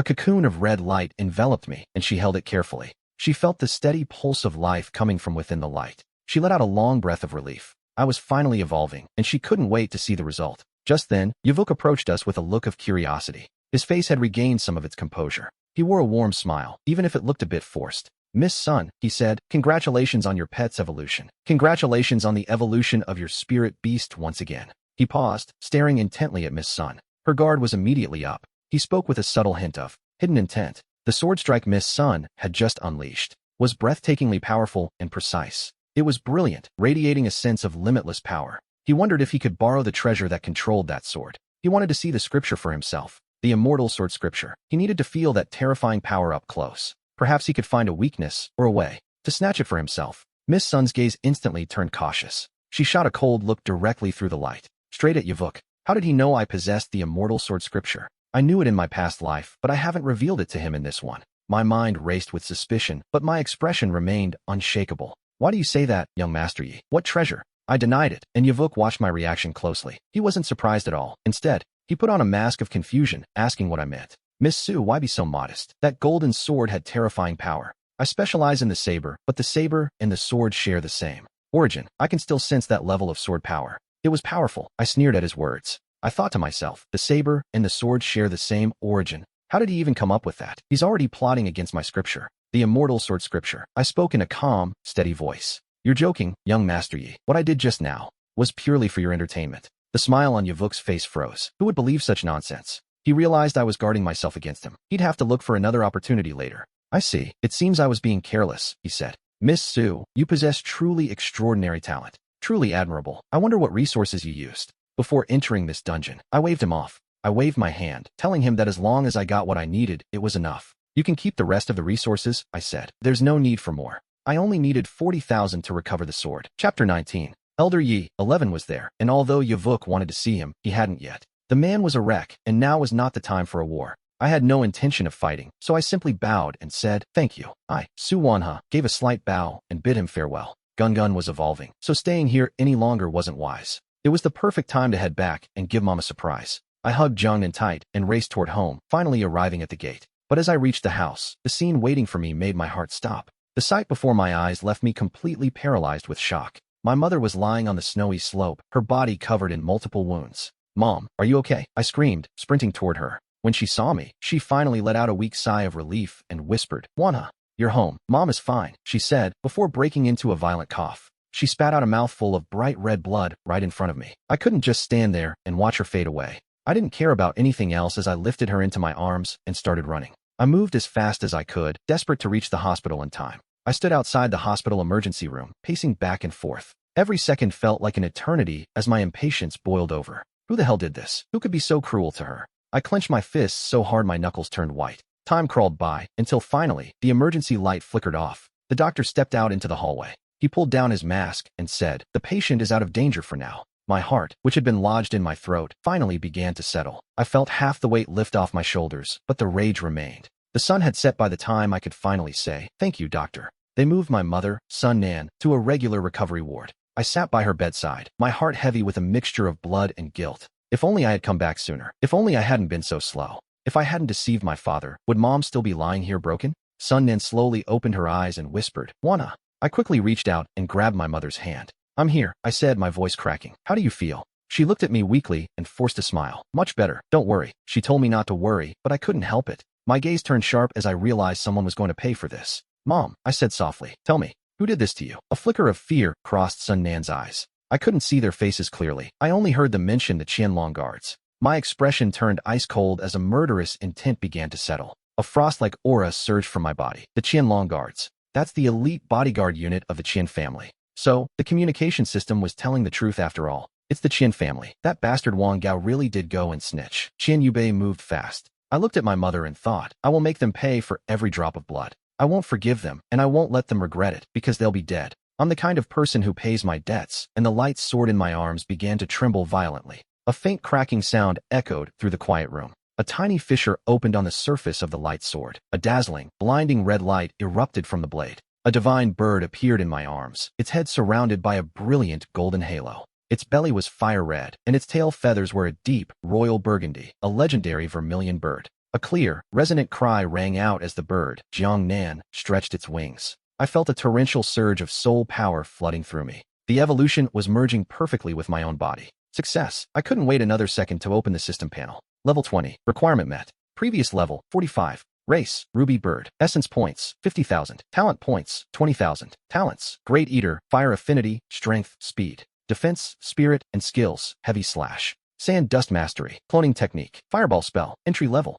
My 4-dimensional attributes just doubled. Sky Breaker, Solar Flame, and 3 other skills have improved. There's even a new skill, Fireball Spell. Jiangnan was so excited she almost took flight right then and there. I felt like I could take on 10 enemies at once. She rubbed her cheek against my hand. The golden crown on her head shimmered as she let out a series of happy chirps. I've evolved successfully, Master. Your power is a great blessing. I looked at the bird in my arms. She cried out with pure, shocked joy. Jiang Nin has successfully evolved. This is incredible. My gaze turned incredibly firm. The Qian family has gone too far. They attacked my mother. We can't let this slide. My mother, Sun Nan, immediately felt the shift in the room's atmosphere. She could feel the bone-chilling, murderous intent radiating from me. She lowered her head and gently looked into my eyes. She reached out and placed a hand on my arm. Jiang Nan flapped her wings and chirped excitedly. Master, what are your orders? I'll do whatever you say. Those Qian family bastards. They actually dared to lay a hand on my mother. A cold glint flashed in my eyes. Tonight, we strike. It was the Qian family's turn to pay, and Jiang Nan let out a sharp cry. Good. Tonight, we're going to tear their nest to the ground. We reached the gates of the massive Qian family mansion. I was dressed in all black, holding Jiang Nan close to my chest. I moved through the darkness, stalking my prey like a shadow. I lowered my voice and whispered the command to the bird in my arms. Gun, use your cloning technique. A brilliant red light flashed as she split into a clone and flew over the wall. The guards were instantly distracted by the mysterious bird. I used the opening to scale the high wall and infiltrate the mansion. But just as I prepared to assassinate Qian Yubei, a piercing alarm shrieked. A middle-aged man in a silk robe stepped out from the main hall. His face was grim as he walked toward me, surrounded by elite bodyguards. His gaze was sinister, locking onto me with cold intensity. He stared at me, a mocking smile spreading across his face. It was a cruel expression that told me he had been expecting me. It was the head of the Qian family himself, Qian Yubei. He looked me up and down with a look of genuine surprise.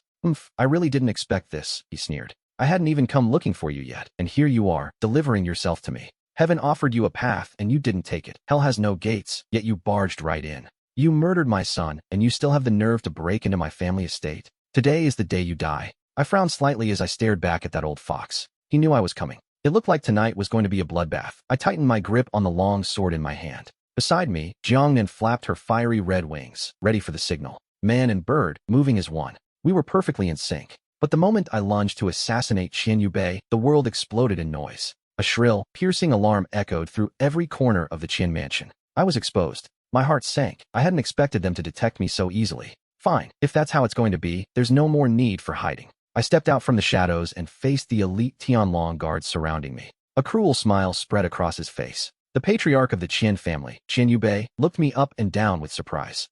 I really didn't expect this, he sneered. I hadn't even come looking for you yet. And yet, here you are, delivering yourself to me? Heaven offered you a path, and you didn't take it. You've barged straight into the gates of hell. You murdered my son, and you still dare to break into my estate? Today you die. I frowned slightly as I stared back at him. This old fox, did he know I was coming all along? It looks like tonight is going to be a brutal struggle. I tightened my grip on the long sword in my hand. Sensing the opportunity, Jiang Nan received my signal and unleashed a storm of dust and sand. Her fiery wings flapped violently, forming a massive, swirling vortex in an instant. The cyclone tore toward Qian Yubei, sweeping away everything in its path. I moved like a shadow, striking before the king could even react. Qian Yubei watched the suffocating whirlwind approach, his face pale with terror. Someone, stop him, he screamed, but the guards were swallowed by the dust before they could answer. The storm didn't stop, it expanded, forming a massive, blinding circle around us. The Tianlong guards inside were blind, flailing their arms uselessly against the stinging sand and stones. Qian Yubei let out a cold, sharp laugh.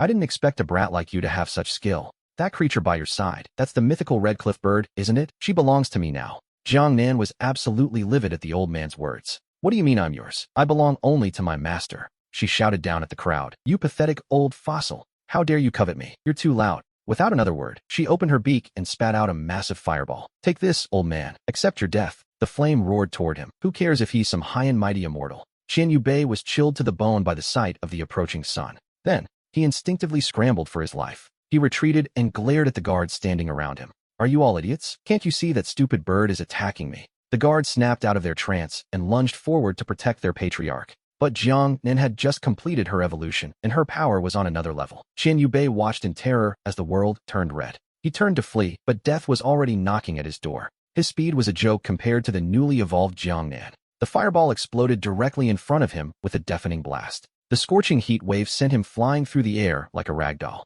His face turned coal-black as he let out a blood-curdling scream of pure agony. The pain is unbearable. It cuts right through my heart. It feels like death itself is taking hold. You filthy bird. You deserve to die. Qian Yubei struggled to his feet, his body trembling from the impact. His eyes were filled with pure malice as he shouted. Forget the girl for now. Capture that stupid bird. Bring it to me and you'll be rewarded beyond your dreams. The guards heard their patriarch's command and pivoted instantly. They abandoned their original targets and charged straight toward me. It's true what they say, a massive bounty will make any coward brave. I hovered high in the air, watching them swarm like ants. I tracked the Qian family guards as they rushed forward, fueled by greed. A look of pure disdain flashed in my eyes. They think they can win just because they have the numbers? They're nothing more than a pack of wolves trying to hunt a tiger. Watch closely and see what true power looks like. I let out a sharp cry and beat my fiery red wings with all my might. Quicksand domain. A massive, suffocating field of energy expanded from me in an instant. It surged forward, swallowing the 15 guards leading the charge.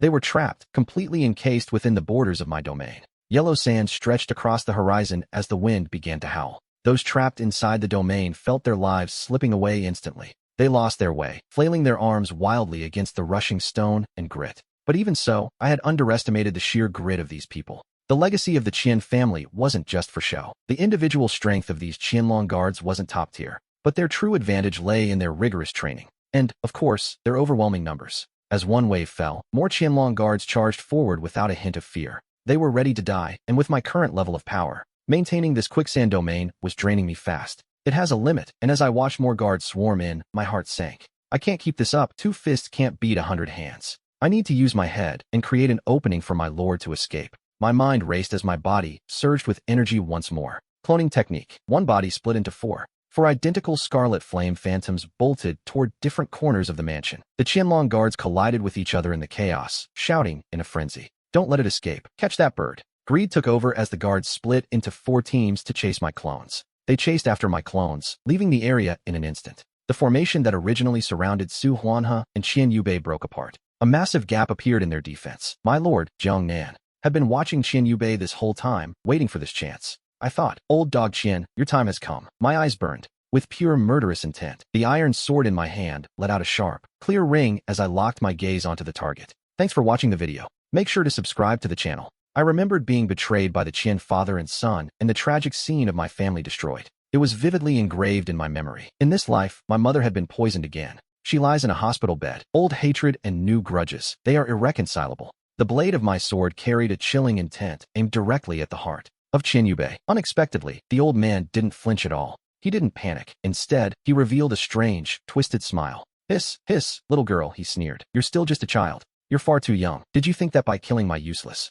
subordinates, you could actually take this old man's life? You're daydreaming. You're just looking for death. He slammed his dragon head staff into the ground, and several arrows shot toward me. Poison arrows shot toward me. My expression tightened. I quickly swung my sword to block them. The iron blade began to smoke. Greenish fumes rose as the metal started softening at a terrifying speed. It was happening right before my eyes. What kind of poison is this? It's so overwhelming. Qian Yubei saw the look on my face, noticing my shock, and burst into a mocking laugh. Humph. You're just a girl who should be at home embroidering flowers. Why try to learn the way of the sword? Today, this old man will teach you what battle really is and show you a true trump card. As the words left his mouth, he triggered a mechanism on his staff. The weapon in his hand transformed instantly. It became a long, silver-black spear. Kill, he roared to the sky. He lunged at me with a low growl. The spear struck out like a dragon. I watched the spear tip closing in fast. My heart raced as the poison corroded my sword. The iron had turned soft and useless from those arrows. It was impossible to block. This was a heavy, lethal strike. Seeing the spear about to land, I felt completely cornered.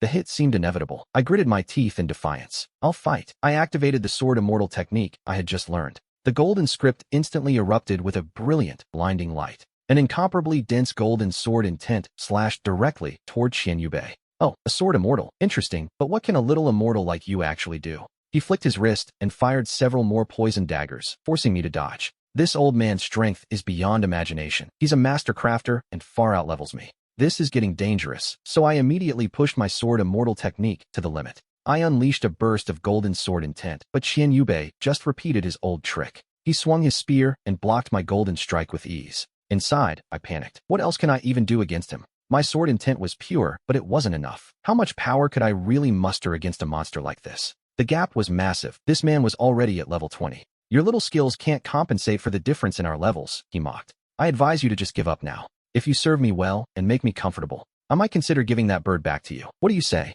I watched his disgusting smirk as he waited for my answer. I felt a wave of burning shame and absolute rage wash over me. You old pervert, stop dreaming, I spat back at him. If they kill Gungun, I will personally take my revenge for him. Even if it means my death, I'm taking this old man down with me. How could I ever bow down to a disgusting old scoundrel like you? Qian Yubei heard my words, and his expression shifted instantly. His gaze hardened into something cold and predatory. A talented swordswoman without equal, he muttered. I wonder if your body is as tough as your mouth. My face went pale as I swung my soft iron sword with everything I had. I moved to block his incoming strike, but he was too fast. The tip of his spear spun, dodging my blade and lunging straight for my shoulder. If he cripples my arm, my life as a swordswoman is over. I grit my teeth and shouted, "You old bastard, how dare you? Even if I die, I'll haunt you for the rest of your miserable life." A lecherous smile spread across Qian Yubei's face as he laughed. No, how could I bear to let a delicate beauty like you die? I've always had a soft spot for beautiful women. As long as you serve me well, I'll let you stay here in the Qian family. I'll give you a high-ranking position and unlimited resources. You can keep being a swordswoman, but you'll have a new identity. You'll be mine. His gaze became even more sinister as he looked me up and down. His voice was dripping with a sickening, malicious joy. Become the matriarch of the Qian family. How does that sound? You'll kneel before my spirit every day and worship me with bows. And after 10 years of that, your dear uncle will show mercy and send you down to the afterlife to join my family. Chapter 21. I only threw a fireball. I, Su Guangjia, heard those words and felt my blood boil. I growled in rage as my delicate eyebrows furrowed tight. My eyes were practically spitting fire at him. You filthy old dog, how dare you humiliate me like this? My voice was ice cold and filled with pure determination. I told myself, you aren't even worthy of killing me. But inside, a sense of helplessness was slowly taking root. The gap in our levels was just too wide. His combat experience and those strange poison darts were more than I could handle. I looked around and realized my time was running out. I was in a desperate situation, and these Qian family men weren't pushovers. If I'm going to die in battle, I might as well go out on my own terms. A flash of resentment crossed my eyes, followed by a moment of despair. But that despair was quickly replaced by a grim, deep resolve. Even if I die, I'm dragging this old dog down to hell with me. I gripped the half-broken iron sword in my hand. I stepped forward, bracing myself for one last attack. And then, right at that moment, a shrill sound pierced the air, a series of peaceful chirps. They were clear and bright, full of life. They suddenly echoed through the silence of death. I snapped my head up toward the night sky. An incredible light exploded before my eyes. It was Gungun. He wasn't dead after all. A fiery red figure descended from the heavens like a meteor. Scarlet feathers covered his body like living flames. It was Gungun. Who else could it be? He glided down and landed firmly on my shoulder. I felt his soft, feathery wings brush against me. He gently patted my head. It was as if he were trying to comfort me. I could almost hear him say, "Don't be afraid. We still have an ace up our sleeve." Jiang Nan's arrival was like a sudden lifeline. It instantly snapped me back to my senses. That's right, I still have that sword. The mysterious one I found back in the beginner village. The vermilion bird sword. Only a tiny fraction of its power is unlocked. I reached into my storage space and pulled it out immediately.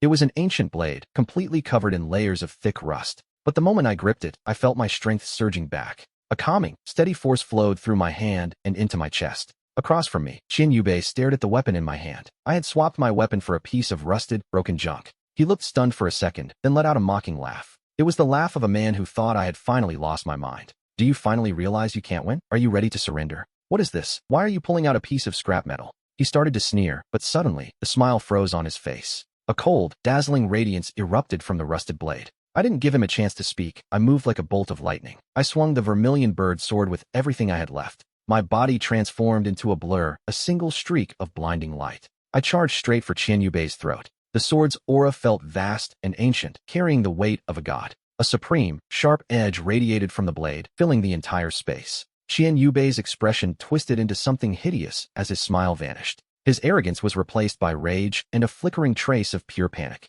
"It's just a broken sword," he hissed, trying to convince himself. "You pathetic insects don't know when to quit. Do you really think I'm afraid?" Afraid? This was the same man who had just been howling in desperation. He didn't hold back anymore and concentrated every ounce of strength in his body. He channeled it all into his spear until the shaft began to hum with dark energy. "Die," he roared, his killing intent blooming like a poisonous flower. He thrust the spear forward with violent, explosive force. The silver and black tip flickered through the air like a viper. It lashed out, aiming directly for my exposed throat. He moved with the precision of a master, desperate to end my life right here. There's an old saying in the martial world, an inch longer is an inch stronger. But I didn't believe that for a second as I faced down that little harpy. He thought I couldn't do much while wielding nothing but a broken blade. My expression darkened. I knew the vermilion bird sword was powerful, but I had only unlocked its surface. The true concept of this divine weapon was still beyond my reach. With my current level being so low, I feared I couldn't unleash its full potential. Relying on this sword alone wouldn't be enough to guarantee victory.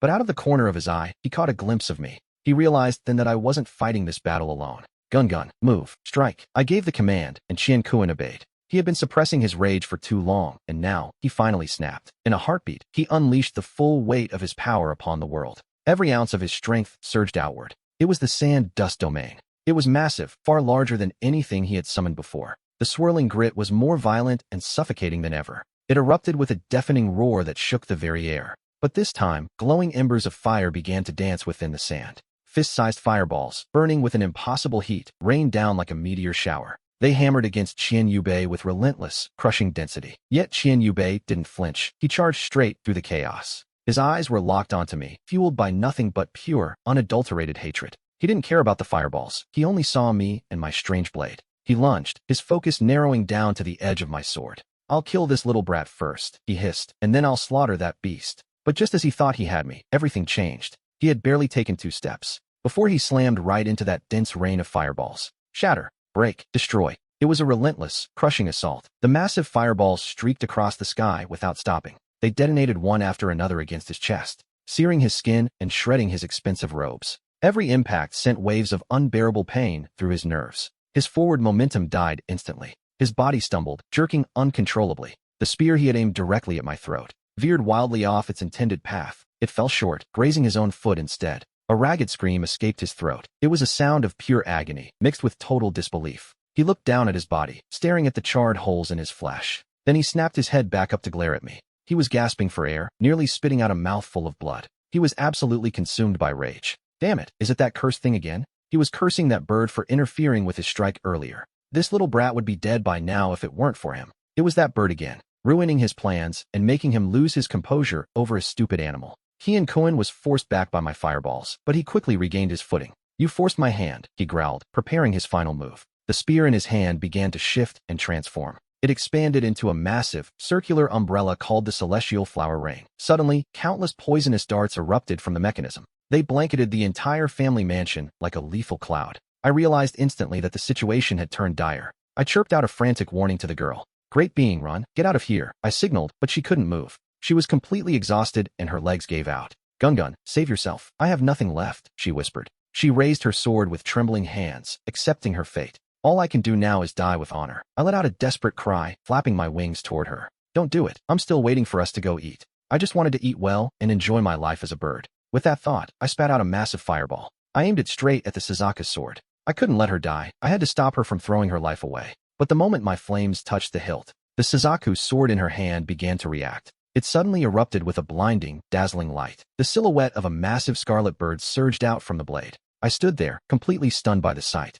All I did was hit it with one little fireball. What is happening? Chapter 22. Don't hurt my gun. The scarlet bird carried an aura that felt like it could destroy heaven and earth. It dived through the air, charging directly at Qian Kuan. Waves of scorching heat rolled out, nearly setting the air itself on fire. Qian Kuan felt the indescribable heat closing in on him. His right arm was scorched black in an instant. The sharp pain twisted his face into a mask of agony. He instinctively tried to retreat, but the universe gave him no such chance. He realized his human body was completely paralyzed. The sheer pressure of the heat wave had pinned him to the spot. He screamed in a raspy, desperate voice, "Big brother, save me." Before the words could even leave his mouth, a blurry black shadow flickered into existence. Like a ghost, the shadow waved its hand. With a gentle motion, the fierce scarlet bird was violently repelled. Then, a man dressed in a pitch-black robe emerged. His face was completely shrouded in darkness. He stood tall between Qian Yubei and me. He didn't even acknowledge my presence. Instead, he cast a cold, icy glare at the pathetic Qian Yubei. "Yubei, you can't even stand your ground?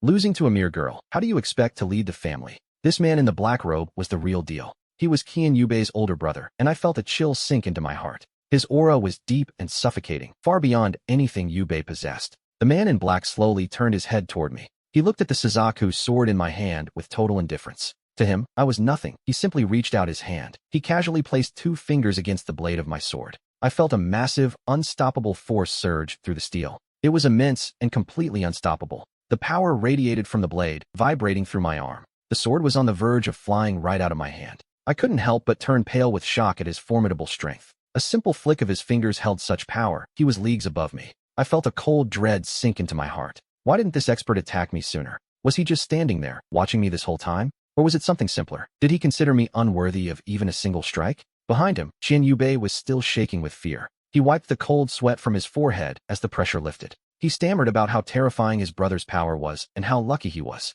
The man in the black robe just gave him a freezing glare. Then, his eyes shifted to Anan, perched on my shoulder. He called Anan a fine bird and mentioned the wings of legend. I caught a hint of greed in his voice as he stared at the bird's power. He mused about taming it and forcing it to evolve. He wanted to turn Anan into the legendary vermilion bird of myth. But then he sneered, "Too bad you won't get that chance," and released my blade. They held on to the hope that this world would transform into a world of life. I gripped the Sushian's sword as his figure flickered across my vision. He moved like a predator catching a rabbit, lunging fiercely toward Jiangnan. His target was Jiangnan, and a surge of alarm shot through me. I felt the power within me begin to surge and roll outward. I wasn't sure what that illusory image of the vermilion bird had been, but my instincts screamed at me. I was 90% sure this was Jiangnan's doing, but this Panther Man's strength was unfathomable. I was no match for him, but I couldn't let him hurt my Jiangnan. Without thinking, I thrust the immortal sword forward, aiming straight for the Panther Man's heart. But my reach was too short. He was moving far too fast. I was losing him, and he was seconds away from snatching Jiangnan.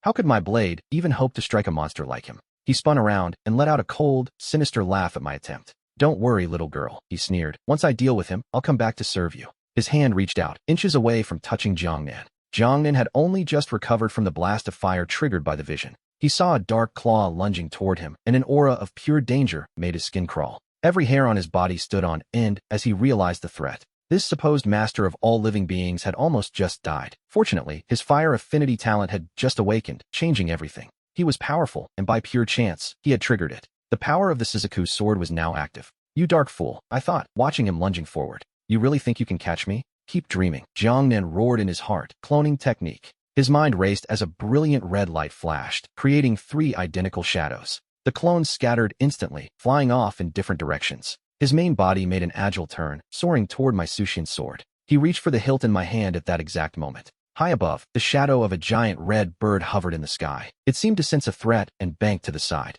It shifted its direction sharply in midair. The creature launched a fresh attack. It dove straight for the Panther Man, who looked up in shock. Seeing the red bird's shadow coming for him again, his face paled and he leaped back. He abandoned his plan to capture Jiangnan's clone and stabilized his stance. For the first time, genuine surprise crossed his face at the bird's power. Its strength was comparable to an expert at level 30 or higher. With a mix of shock and doubt, he stared at the bird's form. What kind of bird is that? How can it resonate with the Suzaku? I watched as the situation finally began to turn in our favor. I felt a sudden wave of relief wash over me. I extended my hand and made a sharp gesture, calling Jiangnan back. He reacted instantly to my command. He flew back and landed on my shoulder, staring at the Panther Man with total disbelief. I let out a cold snort, looking at my blade. "My weapon is one of a kind." I told him to let go and back off. The battle was far from over. Every second felt like an eternity. The tension in the air was thick enough to cut. The pressure was enough to shatter a man's soul. I watched him crawl away, thinking, "Big brother, you should worry about yourself instead of that bird." He needed to deal with me first. The shadow of the red bird continued its relentless pursuit. The scorching heat began to burn Qian Kuan alive. He screamed at the top of his lungs, "Big brother, if you don't help, I'm finished. Are you just waiting for me to die? Do you just want to inherit the family head position?" The Panther Man's face darkened as he rushed toward Qian Yubei to dispel the illusions. The ghostly illusions flickered and faded. The Panther Man freed one hand and quickly checked the damage. He examined Qian Yubei's wounds, and I knew, now was my chance. I grabbed Qian and bolted, pushing my speed to the absolute limit. I didn't dare look back for even a second. I sprinted toward the outskirts of the Qian family mansion. The Panther Man saw me moving, but he was pinned down. He had to prioritize Yubei's injuries, watching helplessly as I escaped. He gnashed his teeth, his icy voice echoing after me. "You brat. You got lucky this time. Don't let the Qian family find you again." I turned a deaf ear to his threats and didn't slow my pace. I ran wildly until I was completely clear of the Qian estate. Once I confirmed no one was following, I finally let out a breath of relief. I looked at Jiangnan, who had finally calmed down on my shoulder. I was still shaken, thinking, "Jiangnan, I really owe you one this time." It was all so sudden. The power of that sword, it's something I don't fully understand yet. We would have died there tonight if not for that strength. Suddenly, an indescribable fatigue washed over me, making my eyelids heavy. The physical energy I'd burned through was just too much. I felt as if my entire body had been drained hollow. Damn it, I'm never touching that broken sword again. I didn't even have the strength left to answer Jiangnan. I could only manage to let out a single, weak sound. A faint pie escaped my lips before my consciousness began to fade. My head slumped forward as the world went dark. The exhaustion of my life's battles seemed to catch up all at once. My body went limp, and I collapsed right there. I fell into a deep sleep, which absolutely terrified Su Wanha. She panicked, thinking, "What's wrong with him? He was fine a second ago." Su Wanha's face turned pale as she checked for signs of life. A terrible thought flashed through her mind. The battle was too intense, and she hadn't considered my condition at all. I had pushed past my limits to conjure such a powerful, life-draining image. She stared at me, fearing I had dropped dead on the spot. Thinking this, Su-Wana's heart twisted with a sharp, agonizing pain.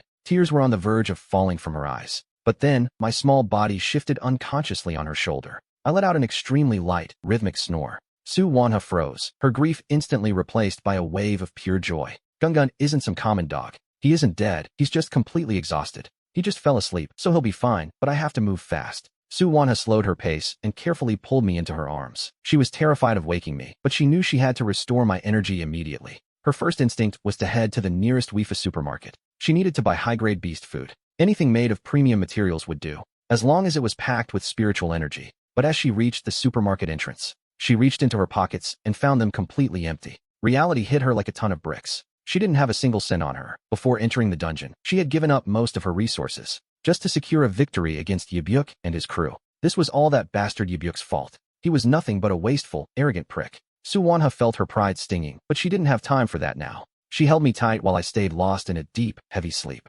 She turned around and began the long walk back to her house. Back at the house, Su-Wanha took matters into her own hands. She placed me right in front of my exclusive feeding bowl. There was still some common beast food left over from before. She whispered, Gungun, thank you for your hard work. Just bear with it for tonight. Eat this for now. Once I earn some money tomorrow, I'll buy you something delicious. I must have caught the scent of the food. Or maybe Su-Wana's movements just nudged me awake. I opened my eyes in a daze and stared at the pile of common beast food. It was just dry kibble sitting there in my bowl. A very human expression crossed my bird-like face. I didn't know whether to laugh or cry, but I started eating anyway. The energy in this stuff was pathetic, but it was better than nothing. I sighed and lowered my head, swallowing the food without any real strength. Watching me look so exhausted made Su-Wana's heart ache with guilt. In that moment, a new determination flared up inside her. She had to become stronger as fast as possible. Not just for herself or her mother, but for Gungun too. She counted the days. There was only 1 week left until the city's first mock exam. This exam was the only way to earn a spot in the special mystic realm. I have to seize this opportunity and use every second to cultivate. Su-Wanha didn't hesitate anymore after setting up the plant. She went into her room, locked the door, and sat down cross-legged. The faint immortal sword scripture between her brows began to glow as she cultivated. 7 days passed at the Su family home. After a week of rest, I finally recovered most of my physical strength. I was back to being a vigorous bird with shimmering feathers. I took the chance to pull up my system panel. Host, Jiangnan. Level, 20. Potential, level 40. Race, bird. Experience, 0/50, 000. Evolution points, 0. Essence points, 215,000. Talents, Great Glutton, Clear Fire River. Attributes, Strength, Speed, Defense. Attribute, Spirit. Skills, Bull Slash. Whirlwind, Sand Dust Domain, and Shadow Clone Technique. Fireball spell. I stared at the numbers on the screen. Looking at the essence points column, I felt a bit disappointed. I thought working so hard at the Qian Mansion and killing all those Han Long would pay off more. But the essence points are still far off. When will I ever get those 50,000 points? It's not enough. When will I unlock the next essence? This is too hard. That's just life for a bird, I guess. I shook my head. My mind drifted back to the battle at the old mansion. Back when I accidentally activated the Vermilion Bird Battle Axe. I had only used my fireball spell instinctively to stop that giant monster. I just wanted to keep it from doing something stupid. But then, the fireball touched it. The moment it hit those feathers, that massive bird shadow appeared out of nowhere. And the feeling of that shadow, it felt so strangely familiar. What the hell is going on? Is it the power of the Vermilion Bird Battle Axe itself? Or is it because of my own fire affinity talent? I was completely stumped. Well, only one way to find out. I wondered what Su-Wanha was up to. I tucked my wings and flew silently to her door. Using my little head, I gently nudged a small crack in the door. I peered inside the room. I saw Su-Wanha sitting there, legs crossed in deep meditation. She held the Vermilion Bird Battle Axe in one hand and pressed the other to her brow. She was focusing on the sword scripture, trying to communicate with something. A faint golden glow flowed through the scripture. The rust-covered axe sat there. It gave off a weak pulse every now and then, but the results weren't great. She's trying to recreate that bird's shadow from the other night. I just shook my head. The key to everything that night was my fireball technique. How could she trigger that resonance again with just her strength and a broken sword? But I noticed something after that life and death battle at the mansion. Su-Wanha's aura had become much more condensed and sharp. Her level had actually reached the mid-20s. It seems that adventure wasn't a total waste. She's definitely gotten stronger. Now, I just have to wait. I need an opportunity to enter a dungeon instance. There will be plenty of monsters waiting for me there. Monsters of every possible attribute. This great master will finally be able to eat his fill. I was practically drooling at the thought. I was lost in my own happy little world. So lost that I didn't even realize, not even for a second, that Su-Wanha had finished her cultivation. She suddenly pulled the door open and looked straight down, right at me, Jin Nan, as I was peeking in. Thanks for watching the video. Seriously, thanks for sticking around. Gong gong. You've almost completely recovered, haven't you? Come on, it's almost time. Let's head back to school. We had to participate in the first magic exam. The first magic exam? I scratched my head, having no clue what this BI high school exam even looked like. But for some, it might be the most difficult test of their entire lives. If the exam itself was like a dungeon instance with things to eat, I was all in. Just thinking about food made me drool so much it practically hit my feet. Everything's ready. Let's go. Su Wanha is actually a good person, always thinking about helping me level up. Or rather, finding my next meal. One human and one insect quickly finished packing. We headed straight for BI High School and arrived at the gates. We made our way to the designated meeting area for the examination. The place was already swarming with students. I stayed tucked away in her arms, keeping a low profile. Just as I was planning to find a quiet corner to hide in, I heard it. An extremely grating, annoying voice called out. Well, isn't this our star? The famous Su Wanha? Long time no see. It's been a few days, and you've actually gotten prettier, Su Wanha. I turned to look and saw him, Wang Gao. You actually dare to show your face? He asked, leaning against a nearby railing. He had his arms crossed, scanning Su Wanha from head to toe with a sleazy gaze. What's the matter? This magic exam is coming up fast. Have you figured out whose legs you're going to cling to this time to pass? I heard you recently offended someone you really shouldn't have crossed. You aren't having a very good time lately, are you? He paused, a disgusting smirk growing on his face. Why don't you consider your big brother here? My thighs are plenty big. They're thick enough to guarantee you breeze through this magic exam. Wang Gao didn't stop there. He started walking toward us. He took a step closer, lowered his voice, and flashed a lecherous grin. I don't just have 2 legs, I have a third one that'll leave you very satisfied. His lackeys standing around him immediately burst into crude laughter. Su Wanha's face went cold, a flash of pure killing intent sparking in her eyes. Wang Gao, watch your filthy mouth, she snapped. Otherwise, I won't mind putting you in the dirt right here and now. You'll be taking your next exams from a bed in the infirmary. Instead of backing down, Wang Gao just mocked her even more arrogantly. Oh, look at the great prestige of our little flower. I'm so scared. He patted his chest and took an exaggerated step back. Su Wanha, don't think that just because you beat that trash Qian Cohen, that you're suddenly some big deal. Let me tell you something. After 3 days apart, you should look at me with fresh eyes. My favorite pet just completed its second evolution a few days ago. Come out, Blue Sea West Wing. At Wang Gao's command, a blinding light flashed in front of him. A beast nearly 3 meters long appeared, its body covered in blue scales. Intricate tattoos etched across every inch of its hide. A row of jagged bone spikes lined its spine from head to tail. The Blue Sea West Wing stood tall on the arena floor. It was a level 30 elite magic beast, its cold, reptilian eyes locked onto Su Wanha and me. See that? A level 30 Blue Sea West Wing. Look at that glow. He patted the beast's head and asked, interested in a match before the simulation starts? Let's see if that broken little bird of yours is even enough to fill my treasure's stomach. It might not even be enough to get stuck in one of its teeth. I looked at his beast and thought, that thing is nothing compared to my vermilion bird. Su Wanha let out a cold, mocking laugh. Wang Gao, you really are a comedian. Why should I even bother competing with you? Wang Gao sneered. I thought Su Wanha actually had some kind of hidden skill, but it turns out she's just trash. Then again, I guess it makes sense. A piece of trash with F-level talent, paired with a crazy little sparrow. It's a perfect match, yet you still dare to sneak into this training camp. You must have used some cheap trick to get in. Su Wanha's face turned ice cold. Wang Gao, what exactly are you trying to say? Wang Gao let out a mocking, nasty little giggle. Was I not clear enough? You're a woman with 0 talent who can only survive by selling her own body. The moment those words left his mouth, our classmates began to whisper. The looks they gave Su Wanha shifted instantly.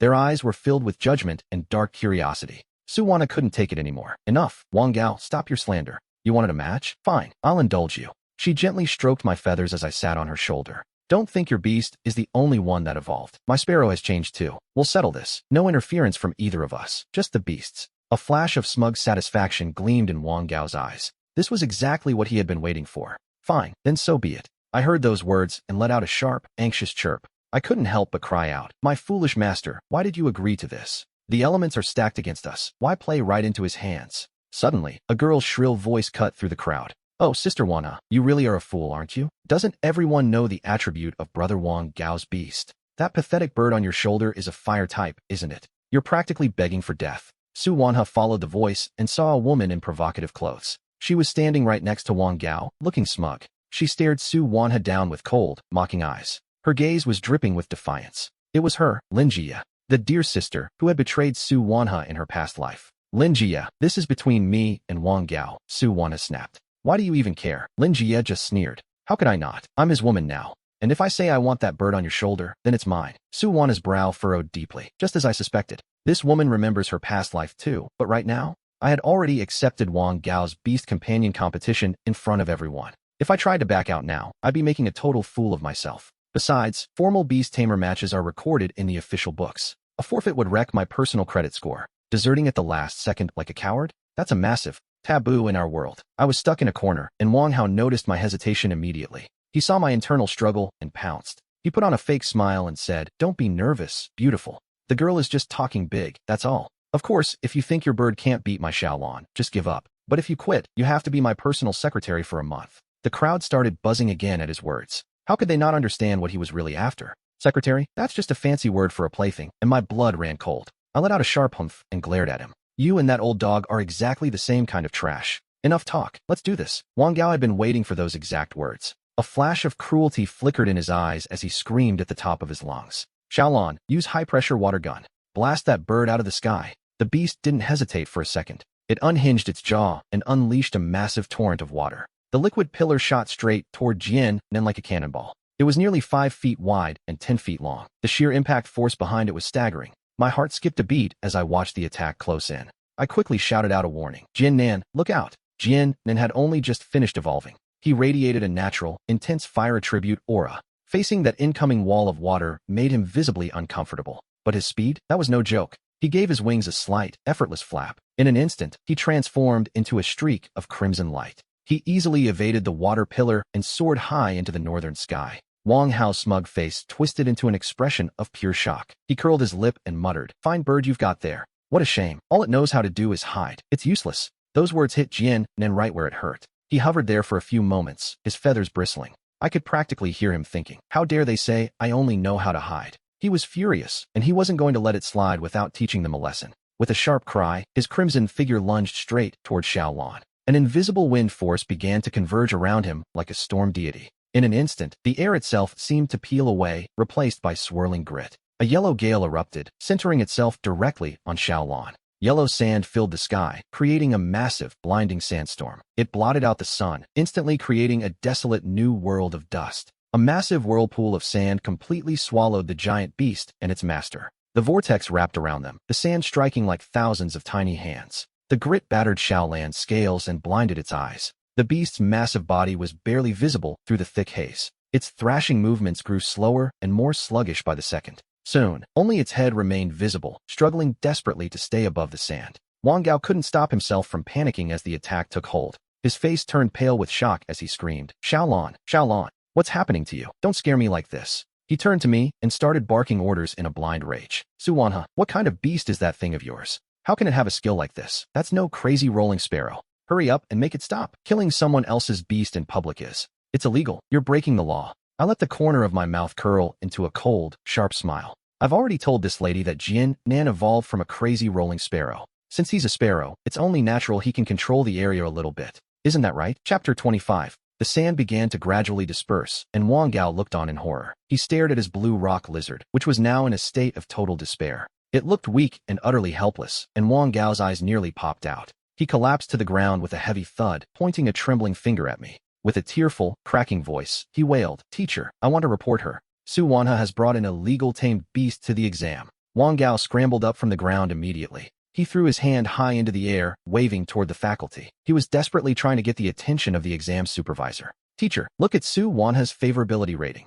I suspect it's over 30. She's already violated the rules. Those are the rules of the magic exam, and they must be followed. She should be disqualified from the magic exam immediately." A middle-aged teacher wearing gold-rimmed glasses stepped forward. Her face was rigid and cold as she approached the scene. She adjusted her glasses and spoke in a severe tone. "No disturbances are permitted during this exam," she declared. Her gaze swept across the area until it landed on the boy. When she saw Wang Gao, her harsh expression softened instantly. The change was immediate and undeniable. She even showed a faint, imperceptible trace of pity for him. I thought to myself, why is this woman looking at me so aggressively? "Who dares to intimidate you, student Wang Gao?" she asked. "What do you have to say about Su Wanha's level of conduct? Do you have any evidence of her breaking the rules?" Wang Gao pointed a trembling finger toward the side. He gestured toward the lingering sandstorm and yelled, "The evidence is her bird. It just slaughtered my blue rock lizard." The teacher followed the direction of his finger and looked. At that exact moment, the sandstorm domain Jian Nan created began to fade. The truth of what happened was about to be laid bare for everyone to see. The lizard lay there like a heap of cold stone. It was sprawled motionless across the dirt. Its eyes were shut tight, looking completely lifeless. The The teacher's face darkened instantly as a flash of fury crossed her eyes. She whipped her head around to glare at me and barked, "How dare you? Private duels are strictly forbidden on these sacred exam grounds. Are you both completely ignorant of the rules?" I felt the heat of her gaze focusing right on me. I stepped forward, keeping my voice calm and polite as I explained the situation. "Teacher, I am well aware of the exam regulations," I said. "However, this entire confrontation was provoked by student Wang Gao. Furthermore, his pet isn't dead, it's just temporarily paralyzed. It can still participate in the mock exam, can't it?" The teacher looked me up and down, her eyes dripping with hostility and contempt. I could see her thoughts. A mere F-level talent dares to challenge Wang Gao. Does he really not know his place in this world? Does he have no idea how much power the Wang family holds in Bay City? She decided to use this chance to settle the score for Wang Gao and earn a favor. Thinking of the high-tier pets she could get from his family, she cleared her throat. She put on a mask of professional duty and said, "Su Wanha, that is simply not true. You must understand that beast taming is the most common profession in our city of Bay. For a tamer, a pet is more than just a right hand. It is an extension of their soul. It is more precious than a family member. Losing a beloved pet is a devastating blow that no one should have to endure. Allowing your pet to kill another's in public is an act of extreme malice. You have flagrantly violated the exam regulations. As a supervising teacher, I have the power to revoke your right to participate immediately." I frowned and looked her in the eye. "Teacher, can't you be a little more reasonable? Wang Gao was the one who provoked this entire confrontation. He proposed the duel, and every student here saw it happen." The teacher let out a cold, sharp laugh and raised her voice for everyone to hear. "Su Wanha claims that this duel was student Wang's idea," she announced. "So, I asked the students present, who among you actually saw that?" A deathly silence fell over the grounds. The students knew exactly how much power Wang Gao's family wielded. No one dared to speak up and offend him. Suddenly, Lin Ji's voice rang out from the crowd, dripping with gloating satisfaction. "Teacher, I didn't see anything like that," she cried out. "Su Wanha is just using her looks to act like she's above the rules. She's been harassing Brother Gao and insisted on picking this fight. I think she's just obsessed with him," Lin Ji continued, her voice loud and clear. "She just wanted to get Brother Gao's attention by any means necessary. She's desperate to be with him." I felt my entire body trembling with rage. I snapped my head toward Lin Ji, pointed right at her face, and let her have it. "Lin Ji, I can't believe I didn't see your true colors until now. How can you be this despicable, twisting the truth and kicking me while I'm down? Wow, you're really good at this." The teacher watched us, her eyes cold and unforgiving. She wore a smug, complacent smile as she watched the drama unfold. She nodded in satisfaction and said, "Very well. Now that we have a witness to the events and clear evidence of your misconduct, as the supervising teacher, I must act with total impartiality. I will not allow these rules to be ignored. I hereby announce that candidate number 9. Before she could finish her sentence, a powerful, firm voice boomed from the distance. "Teacher Wu, hold your tongue." Wu Bingliang was cut off mid-sentence, her face twisting in annoyance as she turned around. The interruption had stopped her right in her tracks. But the moment she saw who it was, her irritation vanished instantly. Her smug expression was replaced by a mask of deep respect. The man approaching the grounds was someone she couldn't afford to offend. He was a middle-aged man with an imposing figure and a square jaw that radiated power. Authority. He didn't even need to look angry to command the room as the chief examiner of this mock trial. Wu Bingliang quickly lowered her head in a submissive bow. She called out to him with a trembling voice, "Chief Examiner Deng." This man was the chief examiner of the North American region himself. He gave a slight, stiff nod. His sharp gaze swept across the entire training ground like a blade. "I have seen everything that just transpired here," he stated clearly. His eyes lingered for a moment on Wang Gao, Su Wanha, and Wu Bingliang. "I am not interested in who started this fight or who is at fault. Regardless of who is right, the first round of the mock exam is about to begin." He looked directly at Wang Gao and said, "Student Wang Gao, if you feel wronged, or if you are unsatisfied with this outcome, you can simply defeat her. Defeat Su Wanha, right here, right now. In the upcoming trial, you will have the chance to prove your superior skills. Strength is the only truth here. Isn't that right?" Deng Min looked down at the unconscious blue sea lizard lying on the ground. "If your pet beast has truly suffered permanent damage from this encounter, and if you manage to take first place in the rankings, I will personally look into your complaint to ensure everything is fair." I looked up at the man standing before me. He was middle-aged and radiated an effortless, imposing power. A wave of shock and warmth surged through my heart. It was him, the chief examiner himself. I never expected him to appear at such a critical moment again. His words sounded impartial to the crowd, but I knew better. He was protecting me while giving Wang Gao a way to back down. Wang Gao stared at Deng Min's stern face, his bravado vanishing. He didn't dare openly defy the chief examiner's authority. He forced a smile that looked more painful than a sob. "Since the chief examiner has spoken, I have no objections," he muttered. "It's just that, my pet beast." He trailed off, pointing at the lizard. Deng Min gave a faint, knowing smile. "In my professional opinion, it still has plenty of vitality left." Wang Gao checked the blue sea lizard and realized it was actually fine. It was only temporarily unconscious from the shock. A flash of cruelty crossed his face before turning into pure relief. He quickly recalled the beast into its capsule. Inside, he was already plotting his revenge for the upcoming trial. His face shifted from relief to pure ecstasy as he hurried to gather his things. He carefully tucked the blue sea lizard back into its capsule. Great, Xiaolan is fine, he muttered to himself. He's only lost his combat ability for now, but his potential is still there. He looked at the chief examiner and whispered, "Thank you." Then, he turned around slowly. He looked at me with a twisted, mocking smile. "Suwanha, just wait for me. We'll see who's who on the exam field." I didn't even have time to respond before Jiang Nan started flapping his wings. Perched on my shoulder, the little bird began to chirp and scream at the top of his lungs. Inside, I heard his voice. "What an idiot. You dare threaten a reincarnated one. Just wait and see. Your grandpa Jiang Nan will be waiting for you. I'll show this group of fools what real power looks like." Jiang Nan's cries were loud, clear, and dripping with provocation. Wang Gao was already barely holding back his rage. The screeching of this broken bird was the final straw for his sanity. He raised his hand in a fit of irritation, aiming a sharp slap right at Jiang Nan.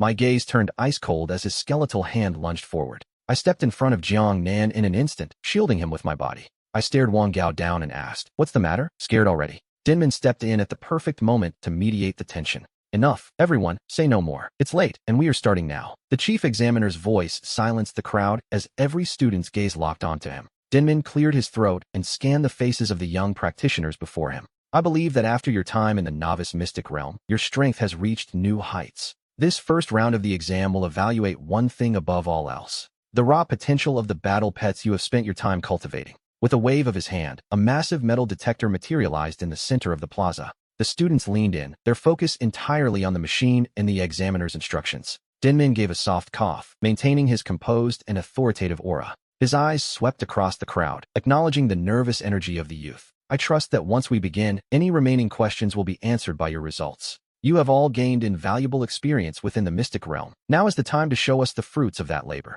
The rules are simple. Step forward and have your pet unleash its most powerful attack. The detector will display the pet's potential, level, and attributes in real time. We will see exactly what kind of monsters you have raised." As Denmin signaled the start, a tall girl in extravagant clothes stepped confidently from the crowd. She bowed to the examiner and summoned her pet, a scarlet demon carp with shimmering scales. The fish leaped into the air, drawing a beautiful arc as it prepared to strike the detector. Denmin pointed directly at the detector standing before him.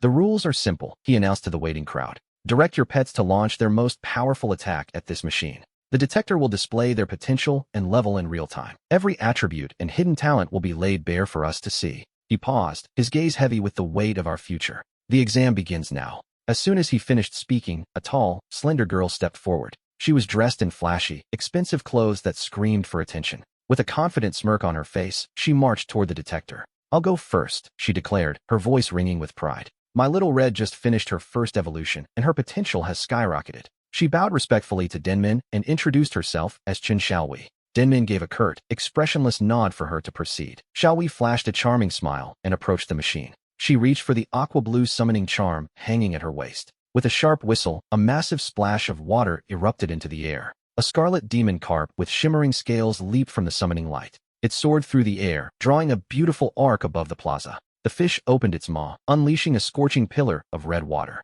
The blast struck the center of the detector with pinpoint precision. The machine's lights flickered wildly as it processed the impact. A clear stream of data flashed across the screen for the supervisor to see. Villian, standing by the machine, immediately announced the results. Scarlet demon carp. Potential, level 20. Current level, 10. Attribute, fire. Result, pass. The beast has qualified. Hearing the news, Chen Xiaowei smirked with satisfaction and recalled her carp. A scarlet demon carp with a potential level of 20. It wasn't top tier, but it was decent enough for this crowd. I sat perched on Su Wanner's shoulder, watching that fire-spitting fish. A look of pure, human-like disdain crossed my bird face. What a joke. A broken little carp actually managed to awaken the fire attribute. With a potential of only 20, its rating should be a flat 0. This machine is clearly defective, and the school standards are a joke. If there isn't some serious corruption going on here, I'll start writing my name backward from now on. The more I thought about it, the more ridiculous it felt, and I couldn't help myself. I let out a sharp, mocking chirp that cut through the air. In the quiet of the examination hall, my cry sounded like a gunshot. Chen Xiaowei had just finished her test and was preparing to leave. She stopped in her tracks, her delicate brows furrowing as she glared at Su Wanner. "What is the meaning of this?" she demanded. "Do you have an objection to Master Wu's evaluation results?" Su Wanner hadn't expected me to speak up so suddenly. She quickly stroked my feathers, trying to calm me down. She looked up at Chen Xiaowei and offered an apologetic smile. I watched as Su Wan'er tried to smooth things over with the girl. I'm so sorry, classmate Chen. This is the first time my Gun has been in such an important exam. He's probably just nervous and chirped by accident. Chen Xiaowei looked me up and down with deep suspicion. She stared at the little red bird that looked so ordinary. She couldn't believe I dared to question the examiner, and she let out a cold snort. It better stay that way. If he disrupts the order of this exam again, I'll have no choice but to file a formal complaint with the head examiner. With that threat, she turned around and walked away. I felt the eyes of dozens of students shifting toward us. They were all staring at Su Wan'er and me, perched on her shoulder. Su Wan'er looked embarrassed and leaned in to whisper to me, Gun, stop it. This is an exam hall. You have to follow the rules. I tilted my head and tapped Su Wan'er's cheek with my small wings. Fine, I'll stay quiet, but only because she promised me roasted sausages later. The examiner, Deng Min, cleared his throat loudly to restore order. Silence. Next, he shouted, and Lin Ji cautiously stepped forward. As she passed by Su Wan'er, she stopped for a brief moment. She leaned in and whispered in a voice only the two of them could hear. Sister Wan'er, you really are far too inexperienced. She shot Su Wan'er a triumphant look, her ego clearly inflated. She strutted forward, acting as if she had already won. I looked at her and thought, someone like Lin Ji? I wouldn't want her even if she were handed to me for free. What a pathetic woman. She's being used as a tool, and she's actually proud of it. Lin Ji walked up to Deng Min and gave a respectful bow. The head examiner checked his list and called out, Lin Ji, from Class 8. Presenting the 7-colored pearl insect beast. You may begin your evaluation. Deng Min nodded, signaling for her to start. Lin Ji turned around, her eyes gleaming with confidence. She stepped up to the detector and puffed out her chest with pride. Suddenly, a pearl the size of a fist appeared. It shimmered with brilliant colors as it shot out from her sleeve. It landed softly right on top of the detector. A second later, the magic reacted. Ribbons of pearlescent light began to swirl. Vibrant colors erupted, covering the entire surface of the device. The detector flashed brightly, and Deng Min leaned in to see the result. His face immediately broke into a wide, satisfied grin. Thanks for watching the video. Subscribe to the channel. Grade A passed. Level A aptitude. Potential level 30. A result this high is rare even in the history of these exams. Lin Ji turned back towards Su Wan'er with a smug smirk. She shot her another provocative look, acting like a total brat. I could practically hear her thinking, your pet can't compare to mine, can it? The crowd whispered, wondering why they didn't have a beast that impressive. But Su Wan'er didn't flinch. She stayed perfectly calm. She gently stroked my soft feathers, acting as if she hadn't even seen the insult. To her, Lin Ji was nothing more than a jumping clown. Go ahead, be as proud as you want for now. Just wait until it's our turn. I knew she'd give them a real reason to cry soon enough. The true power of her rolling sparrow, or rather, my power. It easily surpassed level 30, and Su Wan'er was ready to move forward. Thanks for watching the video. Subscribe to the channel for more. Suddenly, a man stepped up with a trace of anxiety written all over his face. Examiner, my little beast, Lana, has sustained some injuries. Her condition is unstable, so I'm requesting an early test.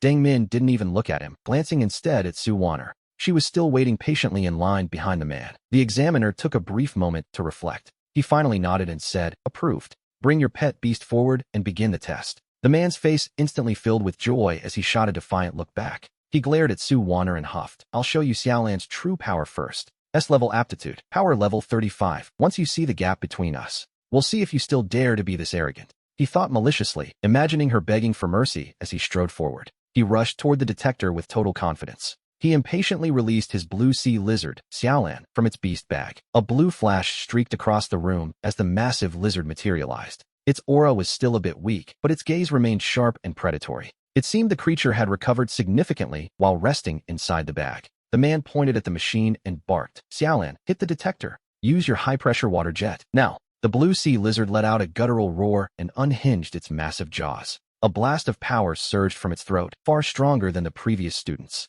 The jet of water was dense, shimmering with a deep, concentrated energy. It was thick as a tree trunk and moved with terrifying speed. The powerful current slammed into the detector with the force of a tidal wave. The machine flashed brilliantly as the data began to scroll across the screen. The numbers climbed rapidly, updating in a blur of light. The examiner stared at the dazzling display, his eyes widening with genuine excitement. His voice trembled as he read the results. Blue Sea Lizard, level 20. Potential, level 35. Attribute, water. Aptitude, S-class. Result, approved. The crowd erupted into a chaotic clamor at the mention of an S-class beast. Finding a pet with that kind of potential was extremely rare in this high school. It meant that with the right training, this lizard would easily surpass level 35. The man smirked, basking in the envy and shock of everyone in the room. It was a guarantee that he'd easily break past level 30 in the future. Guan Dao stood there, looking absolutely triumphant. He recalled his blue sea lizard, soaking in the blatant envy of everyone around him. He basked in their respect, then slowly turned his head toward us.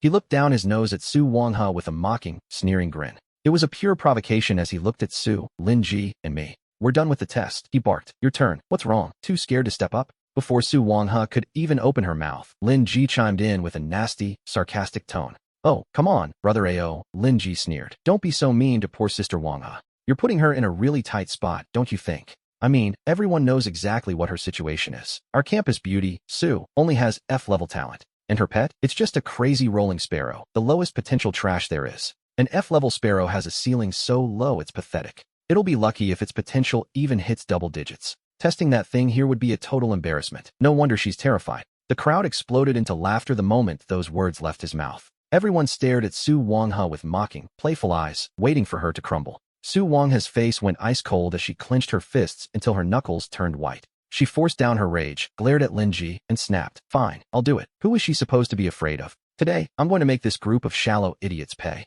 I'll make them open their eyes and really look." She didn't hesitate anymore. She tilted her head and locked eyes with me. Gun, it's our turn. Let them see." I understood her perfectly, and a surge of fighting spirit filled my tiny body. One girl and one bird, standing under the heavy gaze of the crowd. We walked slowly toward the front of testing station 1. Su Wanghe stepped up directly in front of the examiner. She gave a slight bow, her voice ringing out clear and firm. "Chief Examiner, 3rd year, Class 9, Su Wanghe, here to take the test." The moment those words left her lips, the entire venue shifted. The area fell into an instant, heavy silence. You could have heard a pin drop as every head turned toward us. They widened their eyes, staring at Su Wanghe in total shock. Their eyes darted between her and the little red bird on her shoulder that looked like nothing special. Guandao was the first one to break the silence. He pointed at me, his face twisted with mocking laughter. He looked at Su Wanghe with pure disbelief. "You? For real? Are you joking? This broken little bird on your shoulder is supposed to be a fatal tear." He needed to stop pretending. "I can see it clearly. It's just a crazy rolling sparrow. A bottom-of-the-barrel F rank. How could it ever evolve into an A rank? The legendary fatal tear?" Su Wanghe didn't even bother to look at her former friend. Carrying me, she walked silently toward the front of the testing gate. She reached the detection probe and gently stroked my head. Gun, don't hold back. Attack with everything you've got. Strike, strike, strike." I chirped in response, feeling the heat rise. I flapped my wings twice, and I soared straight toward the detection probe. As soon as I reached the sensor, I unleashed my towering slash first. A whirlwind of blades. Boom. The probe took the hit. The slash connected with a massive, echoing thud. Seeing this, Wanghe suddenly snapped. He saw his chance and jumped out, shouting at the top of his lungs. "Examiner, you can't let her continue. I suspect Su Wanghe is deliberately controlling her pet, just to damage public property." The examiner, Min, looked at him coldly. He looked back at the probe, knowing exactly what that little bird was capable of. Thanks for watching the video. Make sure to subscribe to the channel. Why were they defending her? Wanghe wanted to scream at Su Wanghe, his rage boiling over. His face turned pale with fury, but he didn't dare utter another word. He just stood there, trembling. He could only glare at Su Wanghe with pure, unadulterated malice. But Su Wanghe didn't care. "Jiangnan, wait for me," she called out. She was calling for me, Jiangnan. I didn't stop. I had already activated my mirror image technique. Suddenly, 4 identical, massive birds appeared. The students gathered around the testing field, their eyes wide. They were all beast tamers, but they stood there completely stunned. They had seen all kinds of contracted beasts before, but battle pets capable of splitting themselves? They had never heard of such a thing, let alone seen it with their own eyes. "Why?" someone muttered. "Why don't we have a battle pet like that? It's not fair. Is Su Wanghe just better looking? Is that why the heavens favor her so much?" Su Wanghe ignored her classmates' bickering and kept her eyes on my back. Her gaze was fixed entirely on me. She wondered what I was planning, remembering my mirror image from earlier. I was using the clones as a distraction to escape, but why wasn't I attacking? She expected my fireball technique, and just as the thought crossed her mind, I made my move. A massive sphere of flames erupted from my beak. As I launched the blast at the detector, my 3 clones mirrored me perfectly. 4 separate fireballs soared through the air and began to merge. They fused into one giant sun of pure destructive power and slammed into the target. The instructor, Hungming, watched the control system in shock. His expression shifted instantly. He never imagined I was capable of this. How could a tiny bird explode with such overwhelming force? What kind of monster was I? He worried the detection equipment wouldn't even survive the impact. After a deafening blast and a thick cloud of smoke, the screen finally flickered to life. Level 20, frontal power 45. Attribute, fire. Rank, S-class. No, triple S, SSS rank. The testing hall fell into a silence so heavy, you could hear a pin drop. The rank on the screen flickered and changed, SSS. What kind of creature was I? I was a legend in the flesh. In the entire city of Beijing, almost no one has ever seen power like this. And you certainly won't find many who actually possess it.